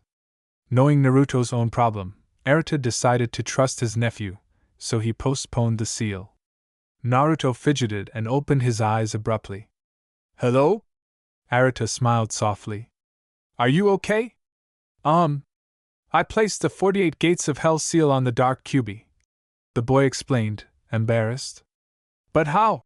The man asked, dumbfounded. How do you know this technique? It was lost to the Uzumaki clan long ago. Well. Apparently the memories of our ancestors, Naruto said confusedly, trying to remember where he learned about this seal. It seems that his mother showed him in her subconscious, and then he refined it himself. Yeah, basically it went something like this. Just a minute. The doctor quickly checked all the indicators, then calculated something using special seals and scrolls. Indeed. Arata unbuckled all the belts and freed the boy. Now your condition has completely normalized. It's just a miracle. Oh yeah. The blonde waved it off, for in Uzumaki, nothing is impossible. He explained proudly, and then stuck out his tongue and winked. The medic gave his nephew a gentle slap on the back of the head. You're an idiot. We were worried about you. It's still strange for me to have someone worry about me when I'm so little. I remember a completely different life at that age, the boy said with a sad smile. Arata looked at the child's melancholy expression for a moment, then scooped him up in an armful and pressed him to his broad chest. Naruto, I don't care if you're from this world or not, but you're one of us. You're an Uzumaki. And we never abandon our own. Remember that. The blonde closed his eyes and pressed himself tightly against the man, thinking about how unfair life was. He would have given anything to have someone hug him like that when he was 9 years old, when he was completely alone and almost isolated. Now he's an adult and can handle any trouble, but back then, he was completely helpless. So, at his own risk, he let loose to the fullest, getting into as much mischief as possible. At least they noticed him, and at least he stopped being a nobody to the people of Konoha. They talked for a while longer, and then Arata took the boy with him. By the time they reached the enormous 2-story mansion, Naruto was exhausted. He'd been lying motionless for so long, after all. So, as soon as the blonde crossed the threshold of the hospitable home, he lay down in the fetal position right on the doormat and fell asleep. Well then, Arata commented on his nephew's actions with a slight smile. You didn't even make it to the couch. They'll say I tortured you. Arata-sama, where should I put the young master? A maid immediately appeared before the owner of the estate. Mana, take our guest to his bedroom. Feeling a pillow and a proper blanket beneath him, Naruto curled up, making a den out of it all, and slept soundly for 2 days. On the morning of the third, completely sleepy, he trudged into the kitchen, where, under the cook's admiring gaze, he devoured 3 enormous portions, more than even an adult could handle. For the next 2 days, the blond man gorged himself, exploring the vast house and tempted to leave for training, but the watchful women of the house deftly caught him and sent him back to rest. Since Naruto couldn't remain idle, he set about helping anyone and everyone he encountered, winning over the entire mansion's fair sex in just 3 days. All the women in the house doted on the small blond man with the charming smile, who, it turned out, could dish out quite a few compliments. Arata only chuckled at his nephew's petty antics. Minato, for the umpteenth time, thoughtfully reread the letter from the Kazekage. He offered, as a gesture of goodwill, to send the Hokage's youngest son to their training. Just yesterday, notification arrived from the Uzumaki clan that Naruto's body had been fully restored and he would soon be sent home. They also said there was no need to worry about the boy's sanity. It proved stronger than some. The Hokage sighed with satisfaction. All this time, he had been haunted by internal tension and the bitter guilt of having overlooked so many things. Now, everything had returned to normal. Namikaze considered whether to accept this proposal. He carefully weighed the pros and cons in his mind, trying to distance himself from the fact that this was his own child. Minato cupped his hands in front of his face and took a deep breath. Once his mind cleared and his emotions were under iron control, the man began to analyze everything carefully. On the one hand, he was handing over a hostage to the enemy, and not just a simple genin, but the son of the Hokage himself, which demonstrated Konoha's loyalty and its good intentions towards Suna. He agreed to the Kazekage's proposal, which in itself was a wonderful step toward rapprochement between the two countries. On the other hand, the prospects weren't so bad. The student wasn't yet a genin, meaning the child lacked any important techniques or knowledge, and hadn't officially sworn allegiance to Konoha. Training the boy in a foreign country meant gaining crucial knowledge about the inner workings of an enemy village, as well as the methods of training new recruits. As a politician, he could only rub his hands in triumph. There were advantages on both sides. However, the father was worried about his son. Sending such a young child to an enemy country. And if something happened, neither the clans nor the elders would support the Hokage's aggression or give the go-ahead to send a detachment to Suna to rescue the hostage. And it was safe to say he'd have to forget about his son. And no matter how painful and bitter Namikaze's feelings were, he knew everyone would breathe a sigh of relief if the village leader didn't have a crippled son. Minato sighed heavily and reached for his pen. The calculating ruler had prevailed in his argument with the caring father. A group of 4 people had arrived from Suna. As a show of goodwill, the 2 eldest children and their mentor, along with a familiar guide, had been chosen as escorts. Temari and Kankuro looked around the new place with interest. They were amazed by the alien architecture and incredibly intrigued by the clothing of the local shinobi. The children looked around, absorbing information like sponges. How could they ever gather so much information about a formerly allied country with which relations were so strained? The senior shinobi phlegmatically watched their charges and waited for the Hokage's son. They decided not to stop in Konoha for the night, but to head straight home. Fortunately, they had arrived at 5 in the morning and were feeling quite refreshed. A small blond boy approached them, looking them all over with a keen, attentive gaze that betrayed the image of a seasoned shinobi, which slightly confused the Sandmen, as they sensed no chakra in the boy, and his body was weak, plus he didn't have a forehead protector. The little blond boy also had a slightly crooked skull, one leg was shorter than the other, and one arm had healed haphazardly, resembling a slightly wavy line.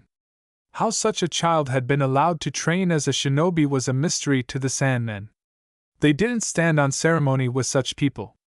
But since it was the Kazakage's order, they would simply carry it out and not bother their heads with unnecessary thoughts. Uzumaki Naruto, nice to meet you. The blond boy introduced himself politely and bowed.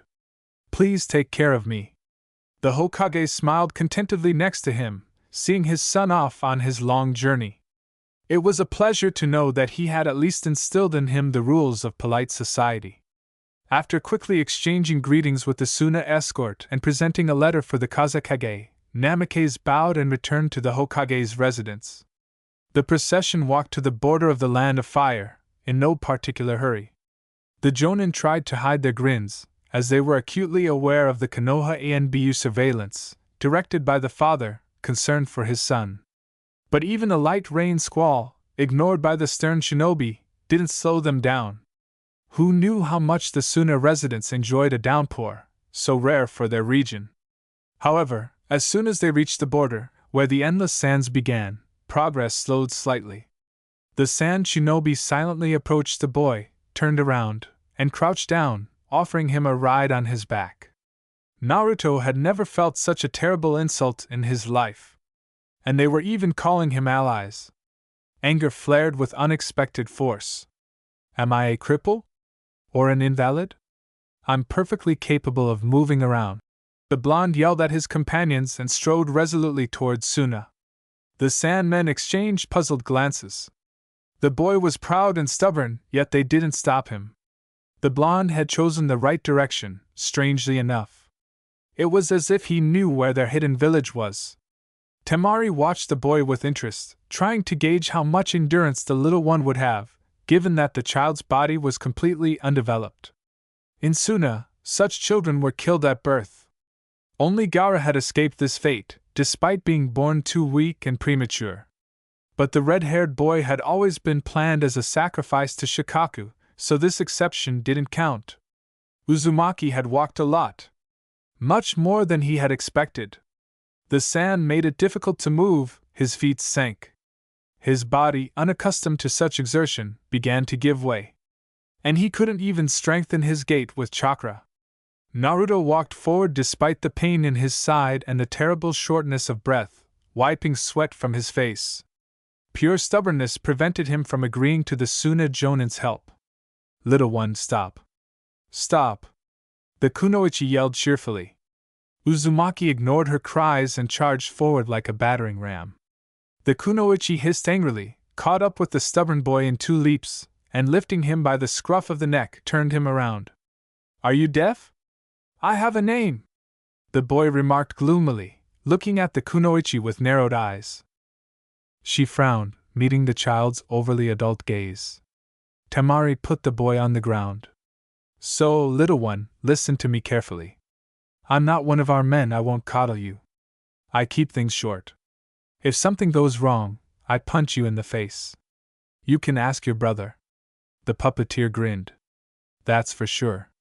She's like that. She can do it. Kankuro agreed, remembering how he himself got into trouble with his temperamental sister. So that's it. I'm not going to drag myself to Suna 3 times longer than I should have because of you. I have absolutely no desire to bask in the sun any longer. So choose, either you sit on Takimoto's back and hold on to him with your claws to keep from falling, but you do it yourself, or I knock you out and will carry your unconscious body. Have you chosen? I'll give you 3 seconds to think. 1. 2. I'll give in to the lady. The blonde replied with a sly smile and half bowed. Only the kunoichi understood and appreciated the full extent of this insult. Her companions still couldn't understand why Sabakano's face twisted so. Oh, you! The girl slowly advanced on her offender, forgetting that he was just a child. To equate her with the pampered ladies of the aristocracy who can't do anything for themselves, what kind of beast does that even mean?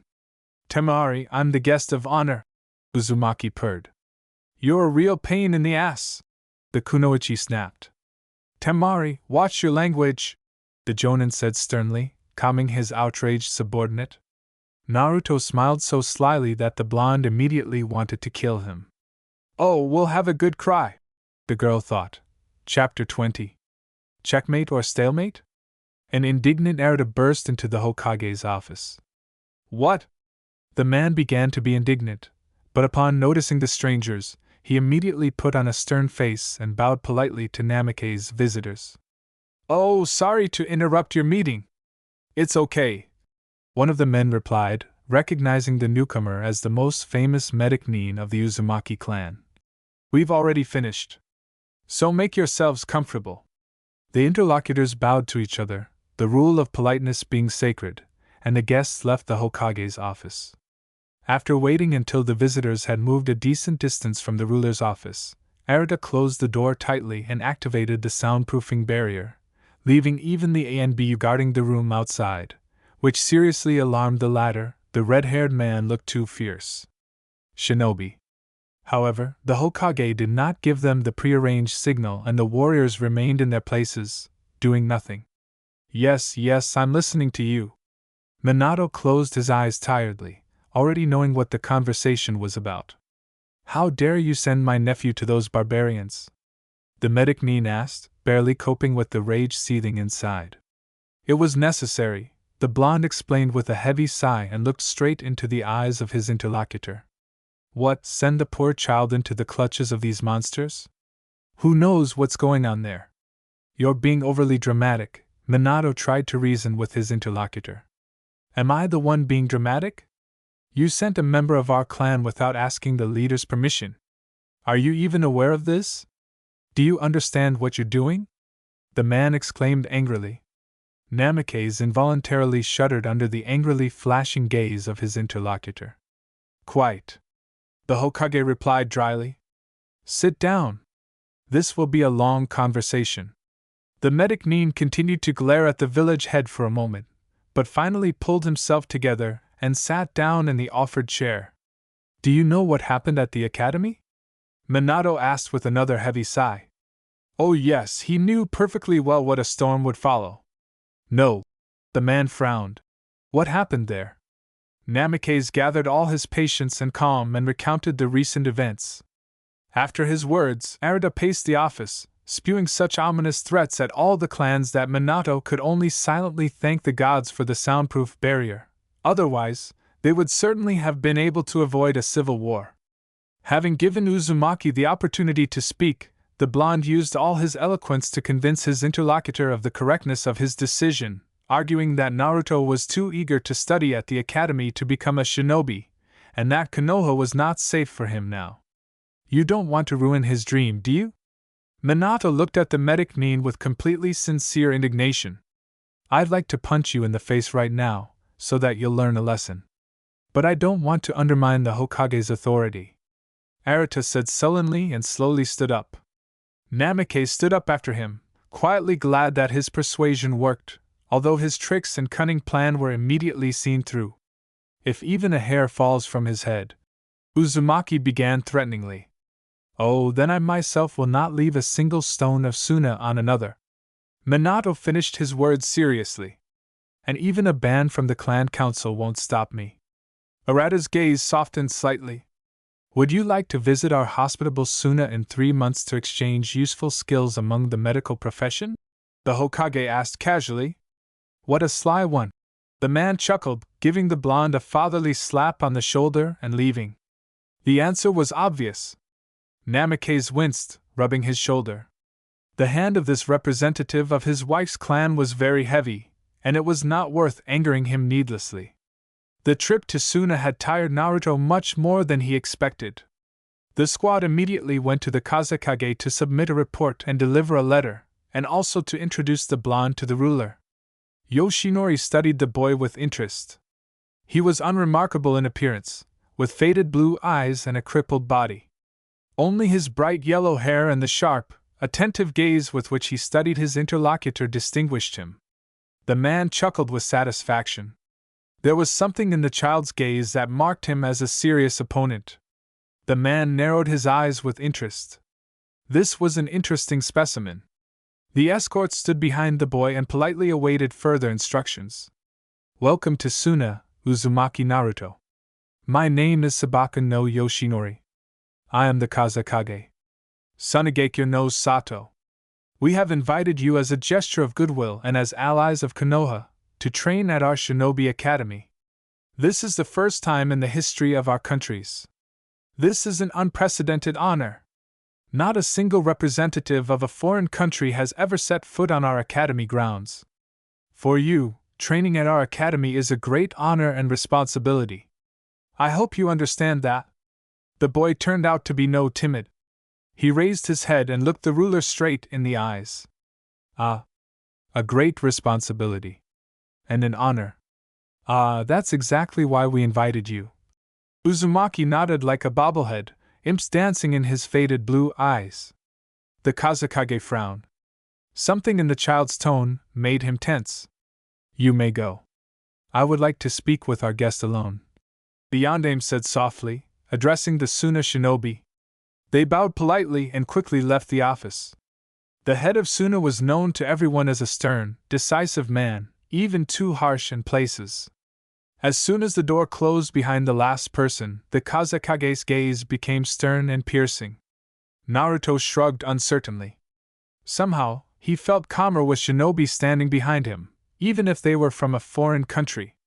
Left alone, however, Uzumaki felt too vulnerable. After all, he was in the frail body of a child, without chakra or developed muscles, with nothing to counter the grown man, an experienced warrior and skilled strategist, except his own wit and ingenuity. The blonde quickly weighed all the options and decided to play dumb. Well, young man, is there something you want to tell me? The Kazekage asked dryly. No. The boy began to stutter diligently. It just all happened so unexpectedly. Like I don't know why you were called here, flashed through Naruto's mind. The yondaime chuckled with satisfaction. As soon as the escorts left the office, the boy became noticeably nervous, his eyes darted around, and all the bravado with which he had met the Kazekage the first time disappeared. Uzumaki carefully did not look the ruler in the eyes, so as not to be caught again. Such experienced shinobi of the Kage level sensed not only chakra in their opponents, and trusted not only their own sight. They fully engaged their intuition and sixth sense, recognizing someone else's aura and reading their opponents in the eyes. It was not worth the risk. Starting tomorrow, you become a full-fledged student of the Suna Academy. Uzumaki shifted from foot to foot and nodded, feigning extreme embarrassment. Just as I promised, the medics will be working on you. First, they'll examine you and prepare all the necessary equipment. And in a month or two, our doctors will begin to restore your bones, which had healed incorrectly in childhood. Now that was news. Naruto looked up in admiration, his eyes lighting up at the ruler. If they could completely restore his body to normal, he'd even agree to help them with everything. As long as it didn't conflict with his moral principles, of course. Watching the boy's enthusiasm at the prospect of being made a full member of society again, the Kazekage couldn't help but smile. He'd found a way to influence the child, now convincing him to cooperate would be a piece of cake. Oddly enough, the man had thought that becoming a shinobi was far more important to the blonde than the state of his own body. The door to the office swung open, and an impassive Gaara appeared in the threshold. Naruto slowly turned around and a happy smile spread across his face. Still, he was incredibly happy to see his friend. The only person his current age who knew the truth about him. You've arrived, the Jinchuriki said evenly. Shikaku. The blonde's smile widened even further.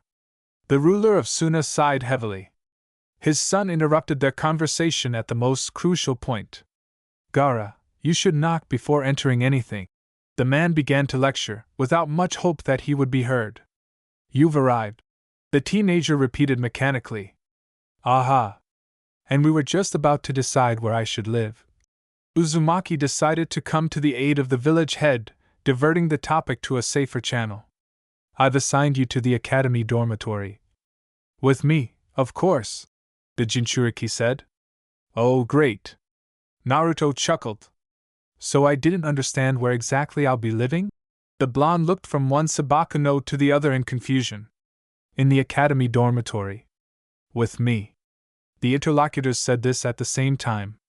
Uzumaki said meaningfully, looking around in confusion. Naruto-kun will be uncomfortable living in our house. Any normal person would be cramped living in such conditions. When we visited him, I slept in his room. Now Naruto-kun will spend the night at mine," Gaara said firmly, stepping forward decisively and glaring at his father. The man chuckled, trying to hold back a smile. It was the first time he had seen his son so furious, and so clearly displaying emotions.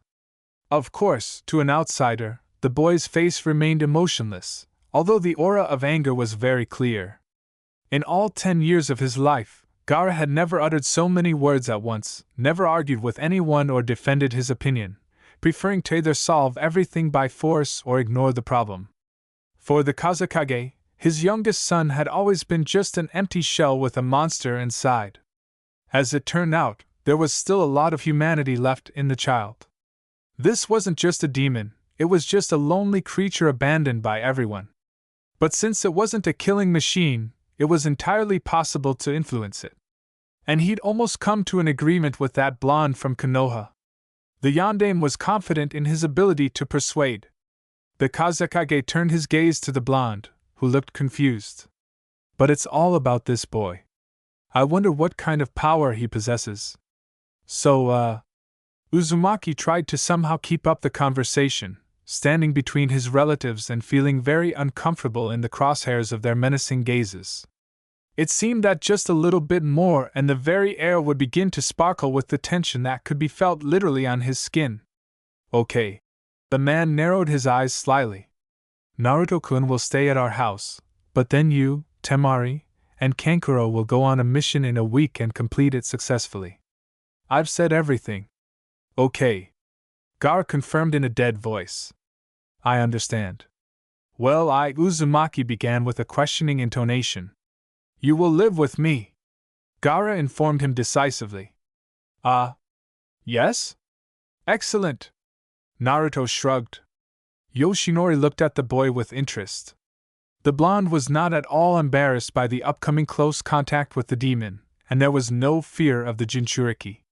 Either he was so accustomed to the sensation of demonic chakra, since the Kazekage heard from the corner of his ear that he suffered from the nine-tailed Kyubi at birth, or he did not yet understand the full danger. Gaara silently turned and left. Uzumaki shuffled his feet timidly. He was always at odds with the rules of etiquette.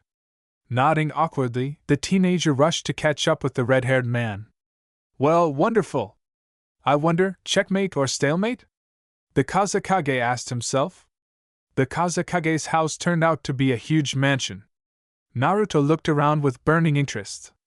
He'd been to Suna dozens, even hundreds of times, but never to Gaara's house. He was terribly curious about the ruler's family's lifestyle.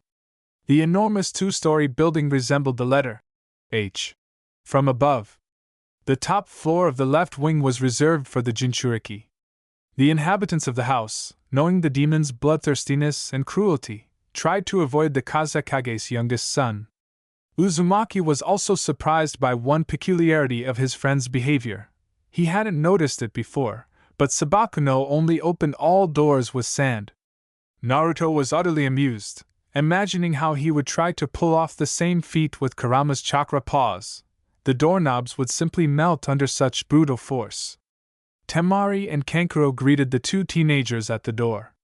The young genin were rushing about their business, but they froze in shock upon seeing the couple. Naruto stood ahead, scanning the surroundings, but when he caught the gaze of the elder Sabakuno, he grimaced in displeasure. Gaara stood over his shoulder, successfully posing as a piece of furniture. The kunoichi narrowed her eyes in disbelief. It was obvious he was an outsider if he risked turning his back on the monster. The girl decided not to worry about it, immediately equating the insolent blonde with suicides. Mentally wishing for the boy's instant death, Temari dragged Kankuro toward the door. The older brother gave Gaara a sly look, winked at a scowling Naruto, and hurried out of sight. The Jinchuriki angrily slammed the door behind them. No matter how callous he tried to appear to everyone so as not to be hurt by the attitude of those around him, he could easily read the thoughts of his relatives with just one glance into their eyes. The boy was pulled from his deep thoughts by his friend's voice. "Gaara, do you have ramen here?" The redhead glanced at the Konoha student with disbelief. Thinking about food at such vital moments? No, he absolutely didn't understand what was going on in the Uzumaki's head. The Jinchuriki sighed loudly and shook his head.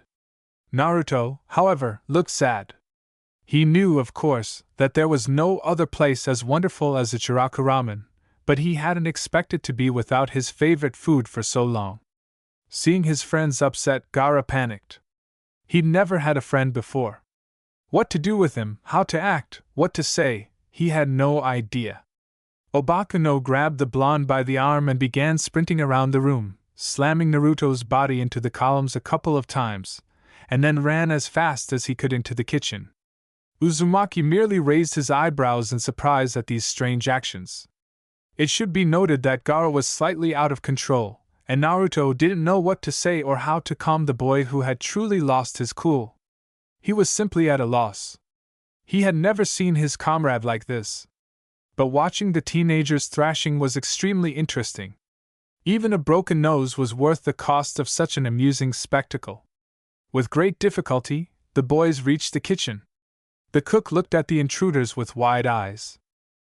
For the first time in her life, she had seen so much noise and disordered movements from the youngest son of the Kazekage.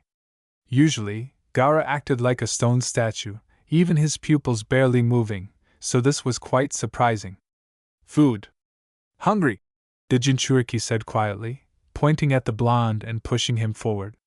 The woman's mouth fell open in amazement.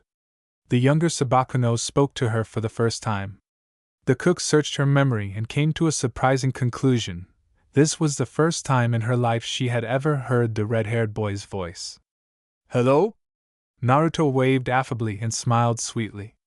Call me Anda, the woman said, touched. The boy had such bright eyes and a charming smile that it was impossible not to smile back.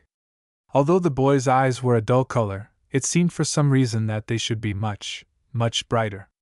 Anda-san, we could use something to eat, Naruto said sheepishly, ruffling his hair. The blond boy's stomach emitted a drawn-out, hungry trill. Oh, right now! The woman clasped her hands, delighted to see guests. The last time anyone had dared to come to them was when the then young mistress, the late wife of the current ruler, had been there. Now even shinobi avoided that house, afraid to meet the uncontrollable Jinchuriki. And the young master? The cook asked sympathetically, trying not to look at Gaara and keeping any unnecessary emotion out of her voice. Sabakuno didn't even deign to nod, seeing such a reaction. Yes, he's hungry too, Uzumaki answered cheerfully for his friend. Look at him, he's so skinny, he needs to be fattened up. In response to these words, Sabakuno mechanically turned his head, as if it were held together by springs and gears, and looked straight at the Konoha man. What, isn't it? And don't argue with me. Naruto smiled happily at him. You need to eat up. What kind of shinobi are you if you can't even climb a tree? Gaara didn't correct his friend about not having any trees. He also didn't understand why he need to overeat. But if Naruto had said so, he must have some insight. The boy timidly sat down on the chair next to him. It was so strange. They always left food outside his room, never going inside. He was used to eating alone. However, it seemed Uzumaki wasn't going to give him that opportunity. Anda was hurriedly preparing something, stealthily glancing at the strange guest, who was completely unafraid of the young master, whom even his relatives were wary of, and who chattered incessantly. Gaara sat calmly in the chair, seemingly not even breathing, listening intently to the blonde's babble. If you didn't remember who was sealed inside, you might easily have thought the two teenagers standing before you were ordinary, one of whom was overly shy. The food was truly delicious. Naruto sang the praises of the cook's skillful hands and admired the delicious food. When someone cooks for you all the time, it's so wonderful that a few kind words for the person who took care of you are worthless. Afterwards, Gaara called Naruto upstairs and showed him the spare room next to his own. The bedroom was kept spotless, though a light layer of dust still lingered, as Uzumaki discovered when he plopped down on the bed. Naruto pulled off the bedspread and began to throw it out the window. Sabakuno decided to help, but since he didn't understand what to do, he tore the fabric into several pieces. "Hooray!" Naruto yelled, admiring the pile of feather pillows on the bed. "Pillow fight!" Uzumaki grabbed one and threw it at Gaara.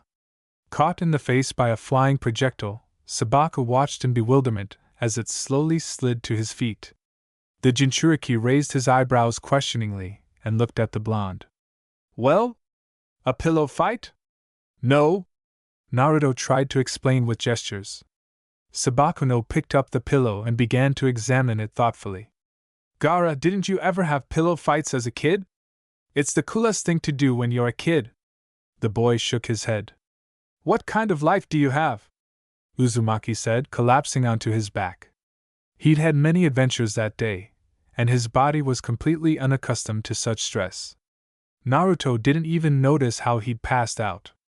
Gaara listened to his friend's calm breathing for a while, then carefully placed the pillow he was holding on the bed, covered the sprawled blonde with the edge of the blanket, and went to his room. A smile flitted across the boy's lips. He wasn't alone now. The two out-of-breath teenagers had rushed to the academy. Gaara, unaccustomed to blissfully free of nightmares and ominous whispers, slept soundly. Naruto, in a fit of anger and acting completely on autopilot, smashed the alarm clock. So both boys overslept.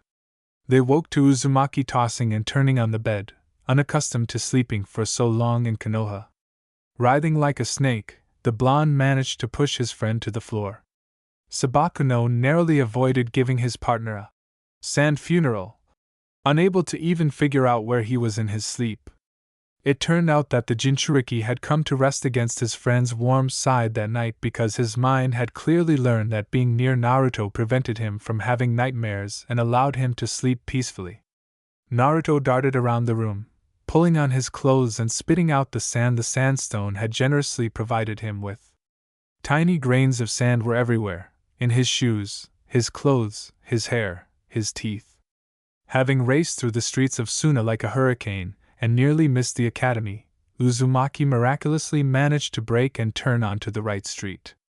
The villagers who happened to witness this scene at that hour couldn't believe their eyes for a long time. They saw a monster running down the street, holding someone's hand. 3 hours later, news spread throughout Suna that the Jinchuriki had dragged some blonde boy out of town for a bloody sacrifice. The classroom door swung open and two teenagers rushed in, one clearly towing the other.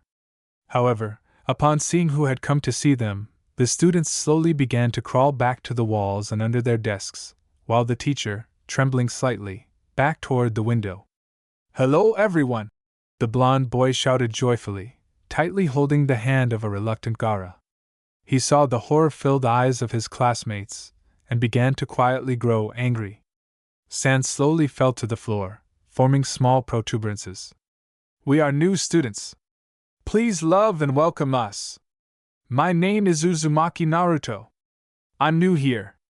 And this is my friend, Sabakuno Gaara. You should know him, by all means." At these words, the blonde pulled the red-haired boy, frozen like a statue, toward him by the shoulders. The sand suddenly calmed down at the Konoha students' actions and settled motionless on the floor. The students stared at this phenomenon with huge, terrified eyes and turned deathly pale. They already saw themselves as crushed pieces of flesh, served for dinner to the local demon. In their minds, it was utterly bizarre that someone could so calmly touch this monster, and even call him their friend. The image of a fool being reduced to a puddle of blood appeared vividly before their eyes. Several overly impressionable people fainted. "Oh, look, a free seat!" Uzumaki yelled, pointing to the right table. Naruto looked around with satisfaction, ignoring the stunned state of his future classmates, and dragged the unresisting Gaara to the front desk, which had been vacated in advance. The boys sitting there had already successfully crawled out the window, having retreated first. "Gaara!" He nudged his neighbor with his elbow, whispering conspiratorially, which absolutely everyone in the class heard, so deathly quiet was the silence. "It's cool here." The eyes watching them closely didn't miss the blonde's gesture or the familiarity with the local monster. And the biggest miracle was that the insolent fellow hadn't been crushed by the sand yet. Gaara stared glassily at the wall in front of him, while Naruto tried his best to act like a diligent student, pulling a notebook and writing utensils from his pouch. Uzumaki barely suppressed a triumphant smile as he mocked his classmates' psyches. For some reason, childhood pranks came back to him. He wanted to repeat them in Suna. Luckily, he had a friend by his side for that. And Naruto had no doubt that the Sandman would support him in everything. Chapter 21. Uma Chamber. Gaara was completely lost in his thoughts. Naruto's behavior constantly confused him, and he had a lot to consider. At first, Uzumaki tried to call the Sand One, but soon gave up on that hopeless task. Sabakuno was completely withdrawn, detached from the world around him. What subject do we have now? Naruto asked innocently, looking at the teacher with interest. The students were dumbfounded. Never in their lives had they met such a strange, reckless, naive, and impudent child. They couldn't even believe he was their same age. Tactics, the teacher bleated, feeling the windowsill with his hand and wondering if it would be a great loss to his dignity if he jumped out the window, away from the Jinchuriki. However, the shinobi in him won out. He couldn't leave defenseless children alone with this monster. Cool, the blonde said admiringly. My favorite subject. The teacher swallowed nervously, glancing wildly from the freedom promised by the hospitably open window to the man sitting calmly next to Sabakuno. Teacher, where were you? Forgive us for interrupting you so abruptly, Uzumaki said politely, standing up and bowing. The man glanced warily at the Jinchuriki, who continued to imitate a stone statue. To calculate the trajectory of the blast wave from an explosive kunai, we need to calculate. The teacher attempted to write the formula. The chalk tapped lightly on the board. We need to calculate. We need. The shinobi repeated like a clockwork, trying to control his shaking limb. Sensei, may I? Naruto offered, tired of watching the latter's suffering, and the rapid tapping was quite irritating. Please! The other man nodded. Uzumaki studied the data for a moment, then produced a graph and several formulas. The man raised an eyebrow in surprise. They definitely didn't teach that at the academy. The boy's knowledge was deeper, something only a well-trained ANBU could grasp. Although, since he'd come with Gaara, perhaps he wasn't such a simple child. Having finished his solution, Naruto sat back down. The teacher studied his answer very carefully and thoughtfully. The interested students craned their necks to see what was written on the board. The initial shock of the Jinchuriki's appearance in the classroom had passed, and the children grew a little bolder.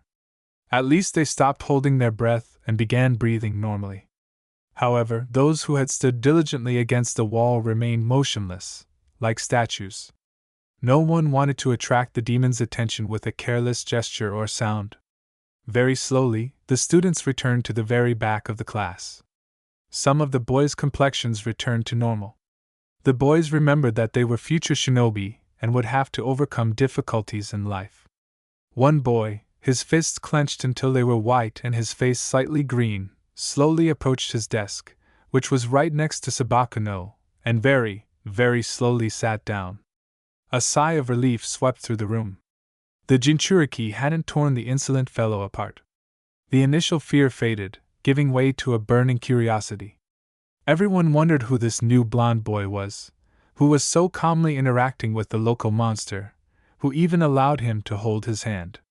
As soon as the bell rang, the teacher left the room, legs wobbly. Naruto, bored, sank onto his desk, leaning his head on his bent elbow and dozing off. The children glanced warily at Gaara, who stood frozen like a statue, and didn't dare move from their seats. However, after 5 minutes of silence, the bravest finally peeled themselves away from the walls and timidly sat down on the chairs at the back of the class, 2 people to a chair, so there was great difficulty in fitting in. The bell rang for class. A tall, thin shinobi entered the room. He glanced sharply around the audience, raising his eyebrows when he bumped into Gaara.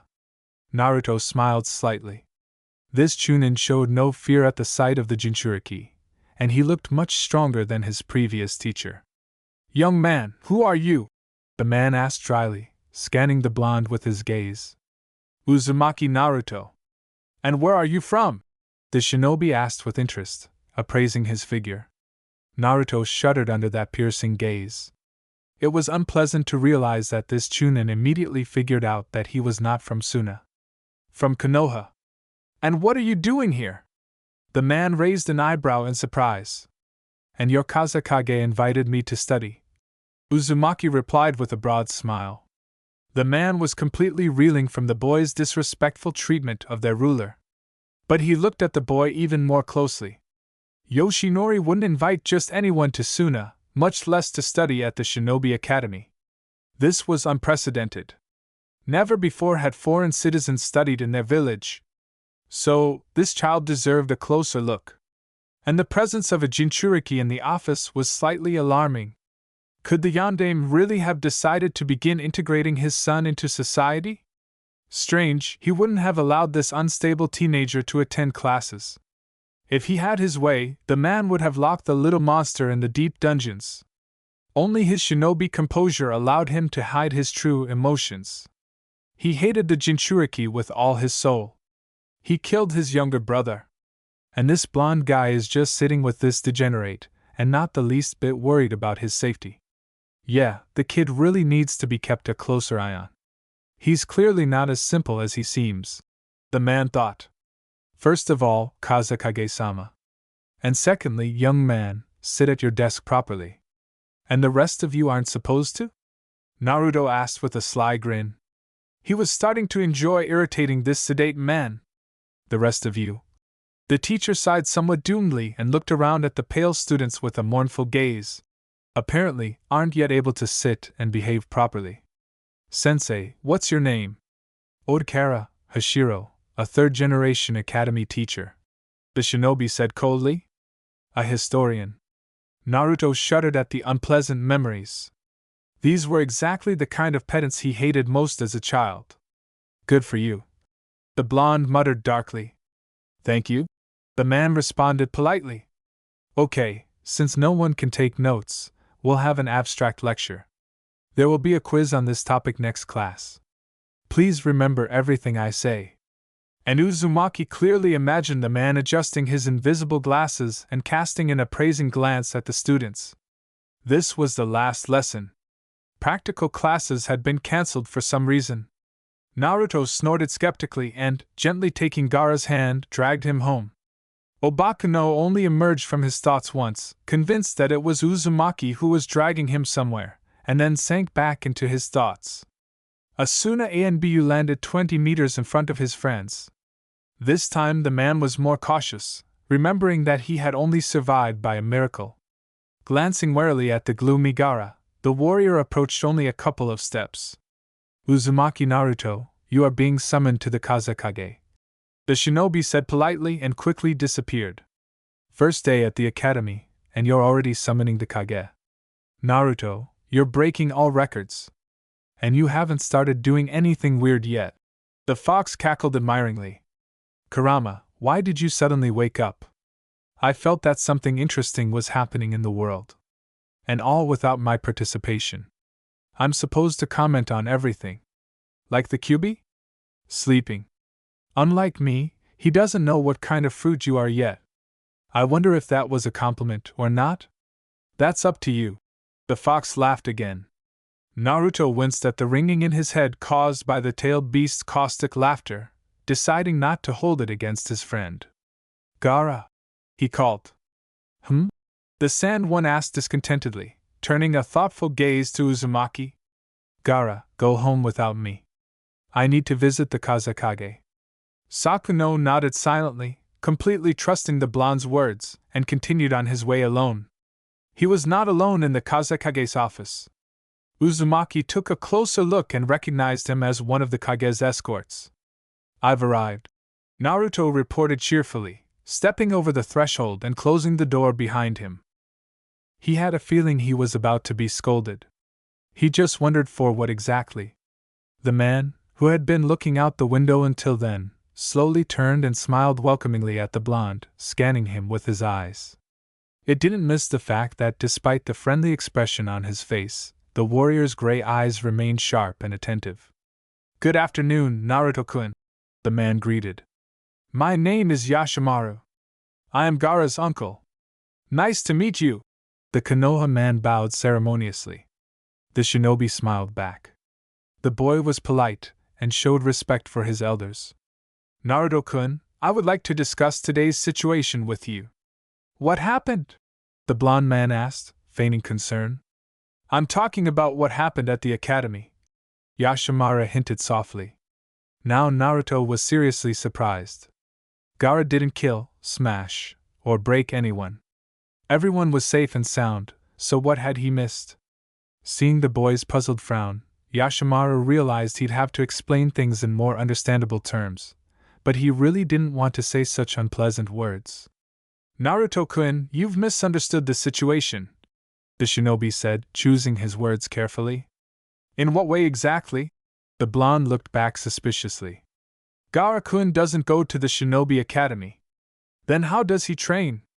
Naruto was genuinely surprised. He has a special mentor. The man explained softly, as if to a foolish child. Uzumaki stubbornly pursed his lips. That's wrong.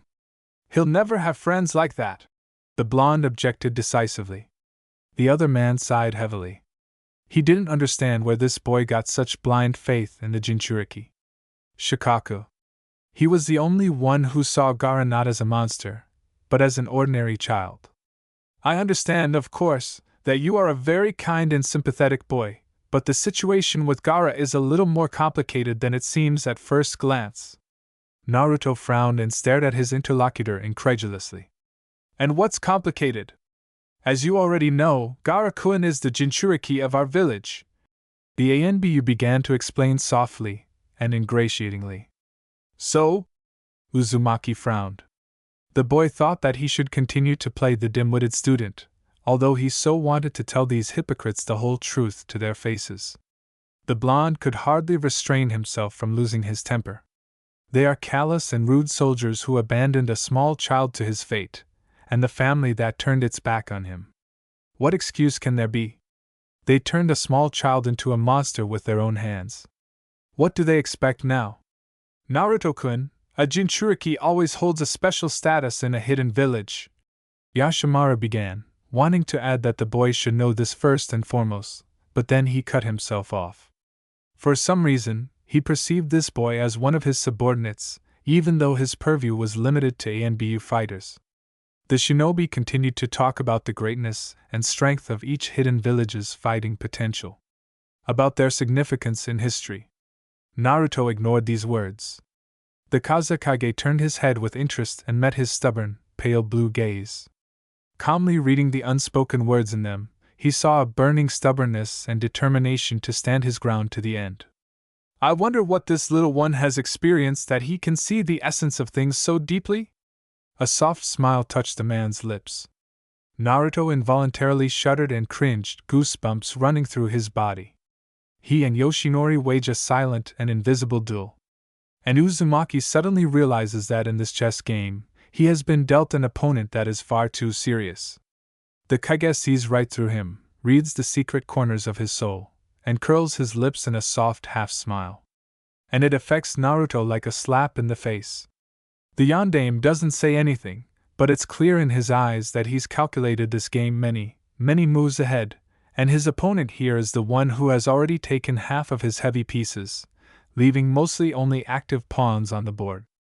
I disagree, Naruto stated firmly, decisively lifting his chin. Yashimara flinched and looked at him in bewilderment. Excuse me, for what reason? The man didn't understand the connection with the boy's words. Gaara is Suna's weapon, and only I can decide what to do with him, the Yondaime snapped harshly. Yashimaru, confused, looked from the Kazekage to the blonde. He felt like he'd missed part of the conversation, even though the two of them hadn't said a word during his entire monologue. You can go. Uzumaki nodded graciously. Kage. Our conversation isn't over yet. Of course. Naruto grinned wryly, clearly imitating Sasuke's, and bowed politely before leaving the office. Yashimara pursed his lips and frowned, watching the boy's blonde hair disappear from his sight as he stood by the window. His shinobi instinct told him that this child would play a huge role in their destinies, and he shouldn't dismiss him so quickly. Naruto now went to class alone.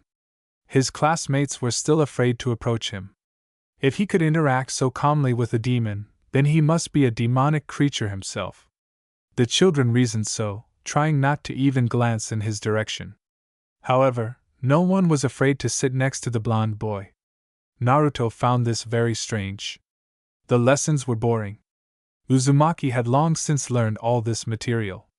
So he often dozed off during lessons or curiously examined everyone in the class, noting their habits and trying to memorize their names.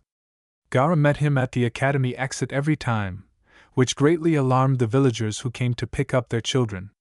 No one dared approach the Jinchuriki or enter the school gates until Sabakano left for home with Naruto. After a snack in the kitchen, the cook had already gotten used to their visits and almost relaxed in Gaara's presence. Uzumaki dragged his friend to the training grounds and made him warm up with him, stretch his muscles, and practice basic techniques. One morning, Yashimara handed the blonde a scroll from the yondaime. "Naruto-kun," the shinobi said, "since you are a guest in our village and our family, the Kazekage asked me to give you this." "What is this?" Uzumaki asked in surprise, accepting the scroll. "You can go to the village shops and buy yourself some clothes suitable for our region." "And what is the scroll for?" "Since you are not a resident of the village, you need permission. You want to go shopping for shinobi, not regular ones, right?" the Medican asked, looking shrewdly at the boy. "Well, yes." "Then don't forget to show the scroll to the sellers." "The financial issue between the Kage has already been resolved," Yashimara put in his word, so as not to damage the Konoha boy's pride. Naruto frowned, but still hid the scroll in his pouch. "Naruto-kun," called the man. "What?" the blonde asked discontentedly. "Could you get something for Gaara too?" "He's never been shopping before," the Medican asked softly. "It's just that perhaps." Here the man hesitated a little. Naruto grinned. "No problem," the boy responded cheerfully. He didn't want the adult to feel awkward asking him for such a trivial favor. He didn't even need to be asked. Naruto burst into Gaara's room and cheerfully announced they were going shopping. Obakuno was genuinely surprised, but didn't argue with his friend. Temari, deeply interested, decided to go on one of these outings with the boys, and at the same time, pick out something new for herself. Her uncle even handed her a decent-sized purse, and what girl would refuse new clothes? The kunoichi followed the boys like a shadow, thoroughly enjoying herself, watching the reactions of the shop assistants. At first they turned pale, then offered their goods almost for nothing, just to leave the clients satisfied and quickly leave. But most of all, the girl was amused by the dialogues between the boys. She certainly did not expect this, and was pleasantly surprised. "Gaara, how do you like this t-shirt?" Naruto asks, turning to the red-haired man. The Jinchuriki tilts his head slightly and looks at this item of clothing from under his brows. "What do you mean you don't like the blue one? It really suits the color of your eyes." "That's the only way you'll pick up girls," Uzumaki hotly objects. "And this red one?" Gaara raised one eyebrow skeptically. "What do you mean too bright?" "Yes, it's a great color. Look, it goes perfectly with your hair." "Why are you arguing with me?" The blonde was indignant. The seller hid in the back room, allowing himself to be called when the boys had made their decision. If Temari hadn't been so afraid of her brother, she would have been rolling on the floor laughing. As it was, the kunoichi didn't even let a smile cross her lips. Because from the outside, this dialogue resembled a speaker communicating with a deaf-mute. Uzumaki was gesturing so actively and expressing his emotions so vividly that even without hearing his words, one could guess what he was talking about. "And what do you think of these bracers?" Naruto persisted, grabbing what he was looking for and shoving them practically under Sabakano's nose. The Sandman shook his head. Uzumaki had already dragged him all the brightest and most provocative clothes, while Gaara himself had always tried to blend in. And watching Naruto's inexhaustible enthusiasm, the boy decided that Naruto was simply impatient to buy him something flashy. "And this?" The Jinchuriki nodded. "Why are you agreeing?" Uzumaki was indignant. "You don't like her!" Temari rolled her eyes. She no longer understood what the blonde wanted from her brother. Naruto glanced suspiciously at the girl, who let out a suspicious grunt or sob. Temari was comfortably perched right on the display case, her legs crossed. The kunoichi's green eyes sparkled mischievously, and her whole face expressed an intense internal struggle with emotions. Temp, the blonde suddenly addressed her. What would you recommend as a girl? What outfit would Gaara wear to attract the girls? The kunoichi raised her eyebrows in surprise at such familiarity. She had barely spoken to this boy, and yet he was addressing her as if they had known each other for a long time. That fishnet tank top would suit Gaara, the kunoichi said, pointing to the wall where the desired item hung on a hanger. Naruto grabbed the indicated t-shirt, grabbed a couple more, and handed it all to his comrade. Sabakuno raised his eyebrows questioningly. Go ahead, try it on, the blonde ordered, almost forcibly pushing his careless charge into the fitting room. Why? Gaara was genuinely surprised, saying something out loud for the first time that day. You should know how you look in this. You have to look cool, Naruto explained knowingly. I don't care, Sabakuno shrugged, pushed in the back. No. It shouldn't be like this, Naruto answered seriously. You shouldn't care about yourself. Gaara, you are a wonderful person. Remember that. The confidence with which Uzumaki spoke and his firm voice instilled warmth in the Sandman's heart, and timid hope that someday people would be able to accept him as an ordinary child. And don't hang around there for too long, Naruto said cheerfully. Otherwise, we'll be stuck here all day. Gaara snorted. He was enjoying it all. He would gladly have spent the whole day here. It was fun, especially with Naruto around. And he could see from his sister that she was genuinely enjoying herself, trying hard to remain serious. The boy felt like he was in a warm family circle. They went into a couple more clothing and weapons stores, giving a couple of salespeople heart attacks. Temari invariably followed the boys. A couple of times she even risked commenting on Gaara's decisions when he rejected yet another of Uzumaki's ideas. For some reason, next to this small blonde, the girl felt safe, despite the fact that the Jinchuriki was nearby. Shikaku. Her brother even uttered a few words in her direction. The kunoichi felt as if she'd never known what the younger Sabakuno was really like. He, on the other hand, was quite an ordinary man. A week flew by. Gaara stood beside the sleeping blonde's bed, his dark gaze boring into his friend's back. The pitch darkness around him prevented him from seeing anything. Ever since he started visiting Naruto at night, he'd been getting enough sleep, but for the last 2 days, he'd been having strange dreams. He'd see someone's bloodthirsty gaze, running down winding corridors from a monster. Moving was difficult. The uneven floor seemed to leap at his feet, knock him down, slow him down. He couldn't see who he was running from. He didn't know where he was headed. And the space behind him was engulfed by impenetrable darkness. The mist clung to his feet, licked his ankles, nipped at his heels. Misty hands grew out of the walls, trying to grab him, to hold him in place. He just ran and ran headlong. And whatever was catching up with him was terribly scary, bloodthirsty, and very, very angry. He had never even been so afraid of Shikaku. His heart was squeezed in a vice, his breath caught in his throat. Sokuno carefully sat down on the edge of the bed and pulled his knees up to him. He was desperately sleepy. Accustomed over the past few nights to being able to get a good night's sleep, his body demanded proper rest from its owner. His eyes were sticking together, his head felt like cast iron. But he was afraid. Afraid to close his eyes. Afraid to plunge into the sticky horror of another nightmare. His temples were constricted with pain, and the back of his head felt like someone had struck him with a hammer. His head was splitting with pain. The boy bit his index finger and let out a quiet, almost whispered cry of despair. No, no, no, no. Uzumaki muttered sleepily, barely able to speak, turning over onto his back. I will never give up. Sakuno swallowed loudly and froze tensely. The boy closed his eyes and tried to relax. Opening them, he looked at the sleeping blonde, resolutely clenched his fists, and nodded. I'll try. Resolutely leaving the bedroom, Gaara headed to the roof. He hadn't slept a wink that night. Naruto had just left the academy and saw some girl yelling something offensive at Gaara.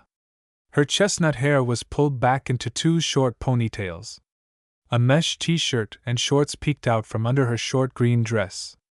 They were both on a small platform in front of the academy. The blonde couldn't hear what the girl was screaming so furiously about, but his body automatically tensed in anticipation of trouble. Sakuno turned very pale. A strong thirst for blood was in the air. The children, sensing that something irreparable was about to happen, huddled fearfully against the walls of the academy. Naruto, realizing he had no time to reach the arguing group and do anything, decided to go all in. Closing his eyes, he concentrated, gathering all the chakra available to him, and cast Kawarini, switching places with the girl. The skin of his arm was squeezed in a terrible vice. Bones crunched, blood sprayed everywhere. "Gaara, you bastard, let go of my arm!" Uzumaki howled, realizing that his injured limb was held in the air by a sand prison. The Jinchuriki's eyes widened and he stared in disbelief at his injured friend, who had somehow ended up in the place of the offender. "Gaara!" Naruto shouted in desperation, trying to reach the frozen teenager. Sandman obediently removed the sand, continuing to stare at the blonde with eyes filled with pain and despair. Naruto collapsed to his knees, his legs giving out. He had spent all his chakra reserves. The shock of pain dulled the pain, but clouded his consciousness. "Everything's fine," Uzumaki tried to say, but lost consciousness, falling onto his side. Chapter 22. Sugar Sand. Suna was one of those villages that had never developed its medicine more than it had ever done. Only here were the best doctors available. Poison specialists, antidotes, chiropractors, surgeons, and more. The Sandmen developed every field, including alternative medicine, acupuncture, oil rubs, aromatherapy. Everything a client could desire. Poor in resources, the Land of Wind traded its knowledge and specialists. Their services were expensive, especially if a doctor traveled to the village. Otherwise, all patients had to travel to the village themselves. The desert is merciless to everyone, especially the weak, so escorts had to be called in from Suna. It was inconvenient and far away, but when health issues arise, great distances are no longer an issue. Naruto was taken to the hospital and the operation began. It was performed without anesthesia, as the doctors were unsure how the boy's body would react to this type of medicine. They didn't want to risk the honored guest's health. Uzumaki regained consciousness several times, gave the doctors valuable advice about his condition, and then lost consciousness again, greatly shocking them. The doctors were dismayed that the medical technicians couldn't see the patient's skin. It was a good thing, though, that the best bone fusion specialists were in Suna. Thanks to Gaara's efforts, all the medic-nin had vast experience, and it was difficult to find other such professionals anywhere in the world. The operation lasted over 10 hours. Gaara managed to shatter the bones in Uzumaki's arm into tiny fragments, so much so that Uzumaki's arm had to be practically reattached. Naruto remained unconscious for 2 days. His body, subjected to extreme stress, was recovering its strength. For those 2 days, Gaara constantly watched over his friend as he slept, sitting on the floor near the door to the room. The boy never left. The doctors walked around him in a wide circle, but they still entered the patient's room, even through such a rigid barrier. Although the Jinchuriki himself had shown almost no signs of life this entire time, sitting motionless, staring at the wall opposite him and barely blinking. Yashimara appeared silently next to him. The man quietly sat down next to the child and placed a glass of water in front of him. Sabakuno stirred for the first time. He slowly straightened his back, very slowly turned his head towards his uncle and focused his gaze on him. The shinobi had been trying all this time to drive the image of the mechanical doll from his mind. "How is he?" the boy asked in a quiet, hoarse voice. "He's fine. Naruto-kun is completely exhausted. You know Naruto-kun already has very little chakra. And now, he used it all up in one go. He used even more than his body could handle. That's why he's in such a that's why he's been sleeping for so long." The man quickly corrected, seeing how pale Gaara had become at these words. The boy's face was so full of anguish that the experienced shinobi felt uneasy. His nephew had never before shown any concern for the fate of those affected by his sand.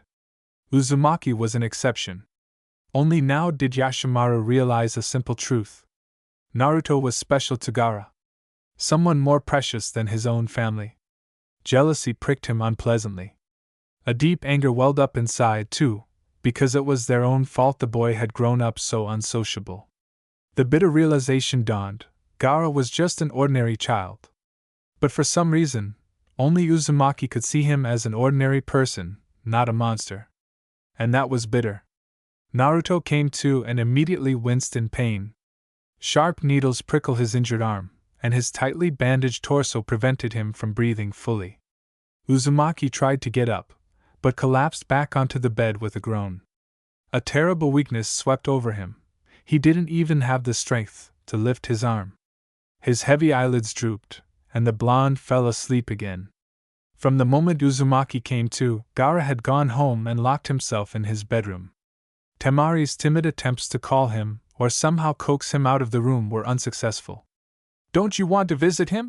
the kunoichi asked cautiously, peering in on her brother again. Usually, the younger Sabakano sat staring blankly into space, but he still reacted to his sister's words. He slowly turned his head and looked at Tem with longing. "No," he replied dryly. "Naruto-kun seems to be worried about you." Gaara was silent for about 3 minutes. And when the kunoichi thought there would be no answer, the sand one suddenly replied, "I'm a monster." The girl hesitated slightly. The younger brother's anguished face frightened her much more than his usual emotionless mask. "I don't think Naruto-kun thinks the same way." The blonde tried to gently convince her brother. "He seems to believe in you."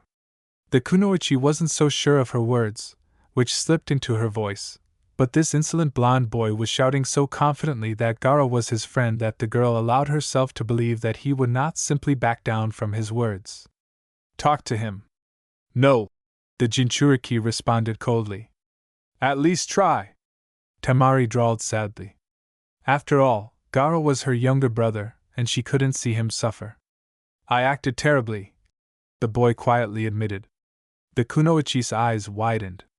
For the first time, her brother admitted that he had done something bad. "Then tell Naruto that you're sorry," the girl said with timid hope. "Try." Whether because his sister's voice rang with such anguish and hope, or because he himself longed to do the same, Gaara nodded timidly. Temari gave her younger brother a thumbs up and disappeared, bumping into their father on the stairs. For some reason, the girl was afraid to meet his father's gaze, secretly glad he hadn't overheard their conversation. Yoshinori watched his daughter leave with a suspicious gaze and entered his youngest son's room without knocking. The boy sat against the far wall, his arms wrapped around his knees, staring thoughtfully into space. "Gaara, we need to talk," the man said sternly, trying to get the child's attention. The Jinchuriki gave no sign of noticing another person in the room.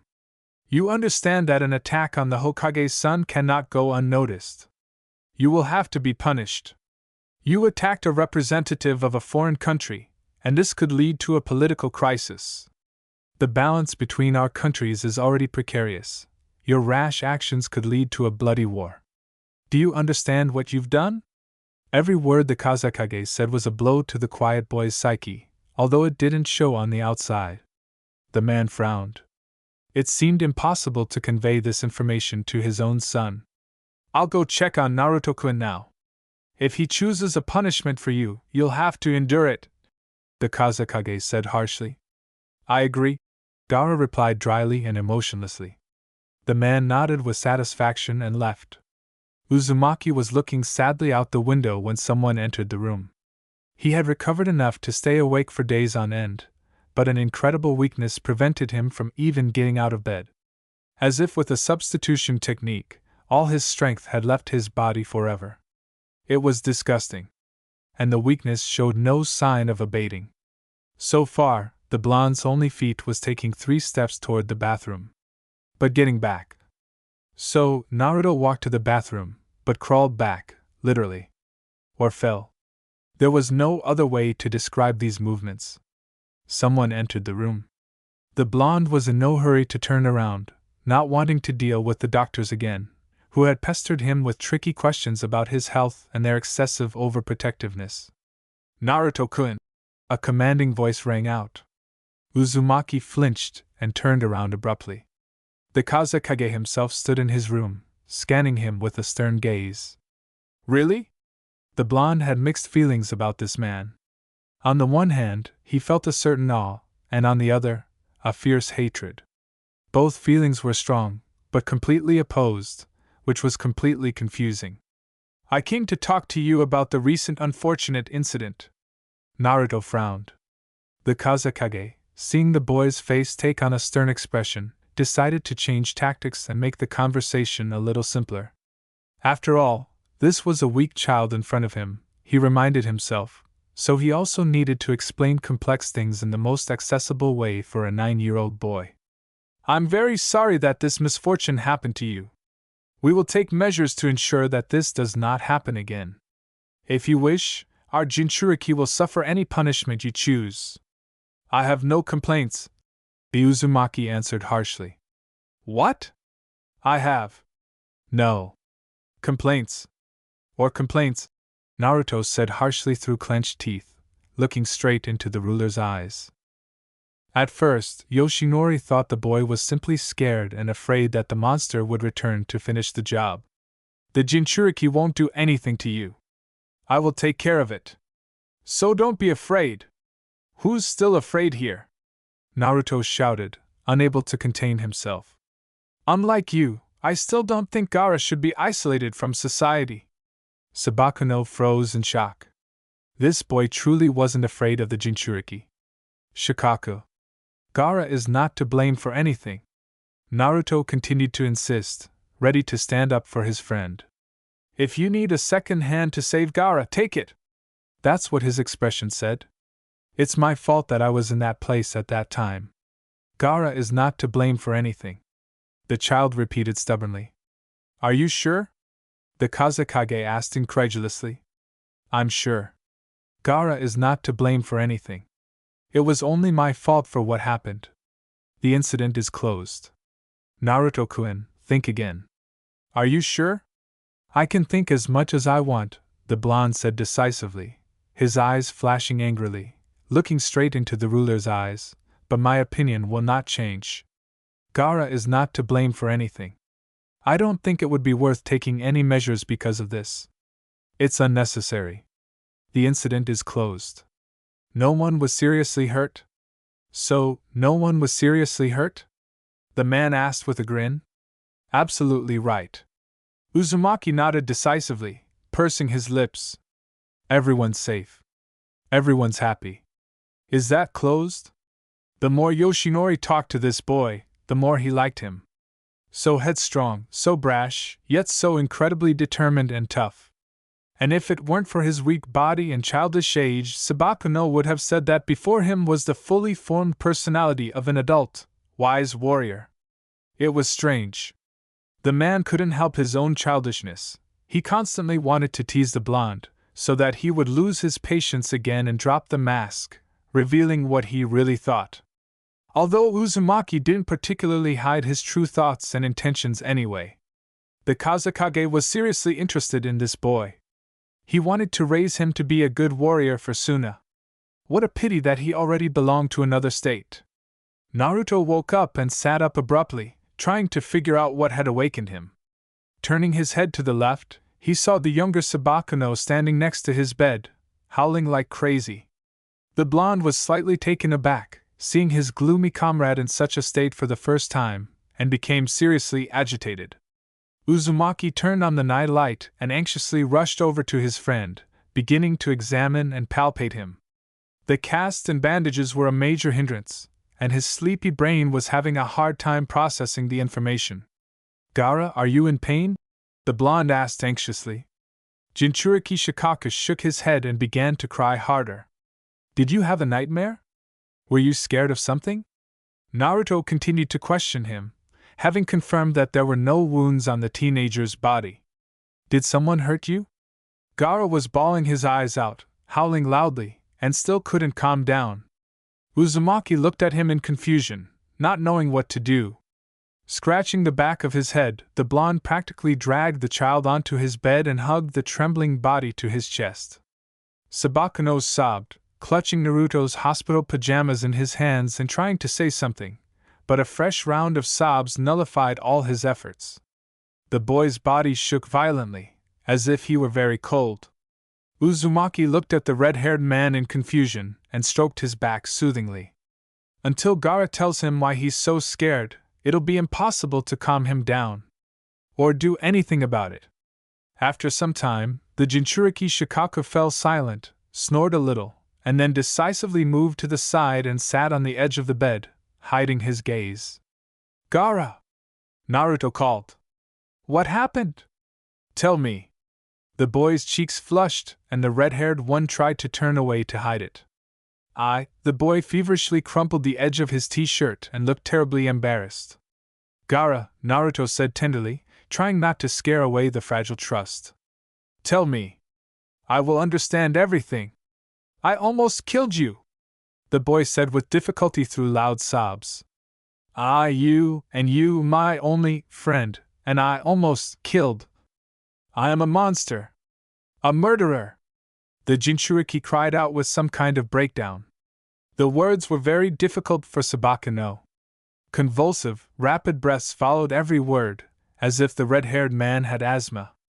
His swollen nose was full of snot and made breathing difficult. Gaara had never cried so much in his life. In fact, he hadn't allowed himself to cry at all since he'd put the hieroglyph for love on his forehead.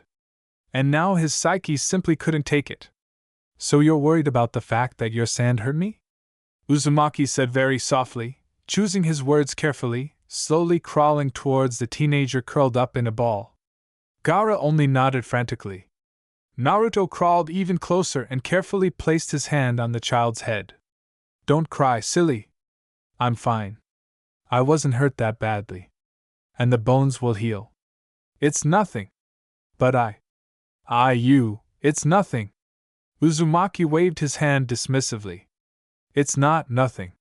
You and what if?" Gaara tried to squeeze out frantically.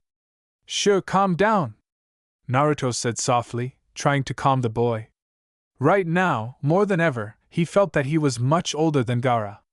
He was still a real child. Alone, confused, without faith in his own strength, not knowing what is good and what is bad. What to do, what to strive for. Before meeting Naruto, the younger Sabakano was simply surviving, not living. And with the appearance of Uzumaki, he again remembered what it was like to feel. And it turned out to be a very painful process. "I'm bad." Sabakano began to cry again. "I'm disgusting." Uzumaki sighed heavily. "You're not bad. You just need to learn to control your strength. And don't worry about me. I'm strong. Besides, now they put the bones in my other arm correctly. Now I will have both arms working properly. I will only get stronger. Well, you see, everything is fine with me. I'm not mad at you." "Are you sure?" the Jinchuriki asked timidly, raising his head. "Shikaka." "But father." Naruto couldn't help but smile tenderly at such a sweet face. Eyes with burst blood vessels, a swollen nose, red, wet cheeks. Gaara looked incredibly sweet and defenseless. He wanted to hug him. Naruto had never seen or known this side of the dog no, and his heart was warmed by the thought that he had learned something new about his comrade. It didn't matter if it was good or bad, but the warmth of this knowledge spread in his chest from the priceless nature of it.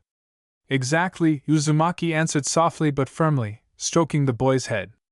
"I'm not mad at you at all. You didn't do anything wrong. But those boys said that I killed you. That I'm bad. That I'm a monster," Gaara said, wiping his cheeks with his fists. Naruto narrowed his eyes and broke into a smile. "But who cares what people say?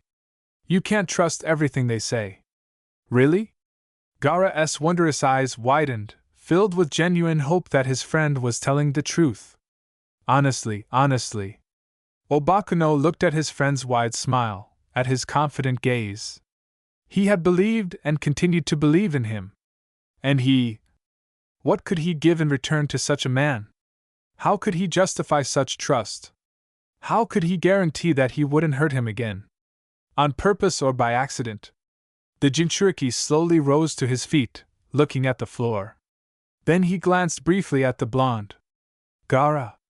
Uzumaki immediately became wary, sensing the change in his friend's mood. I have to go home. The boy answered quietly and hurried to the door. At the threshold, he turned around again. Naruto squinted and closed his eyes, trying to see at least something, but the light pouring from the hospital corridor hindered him.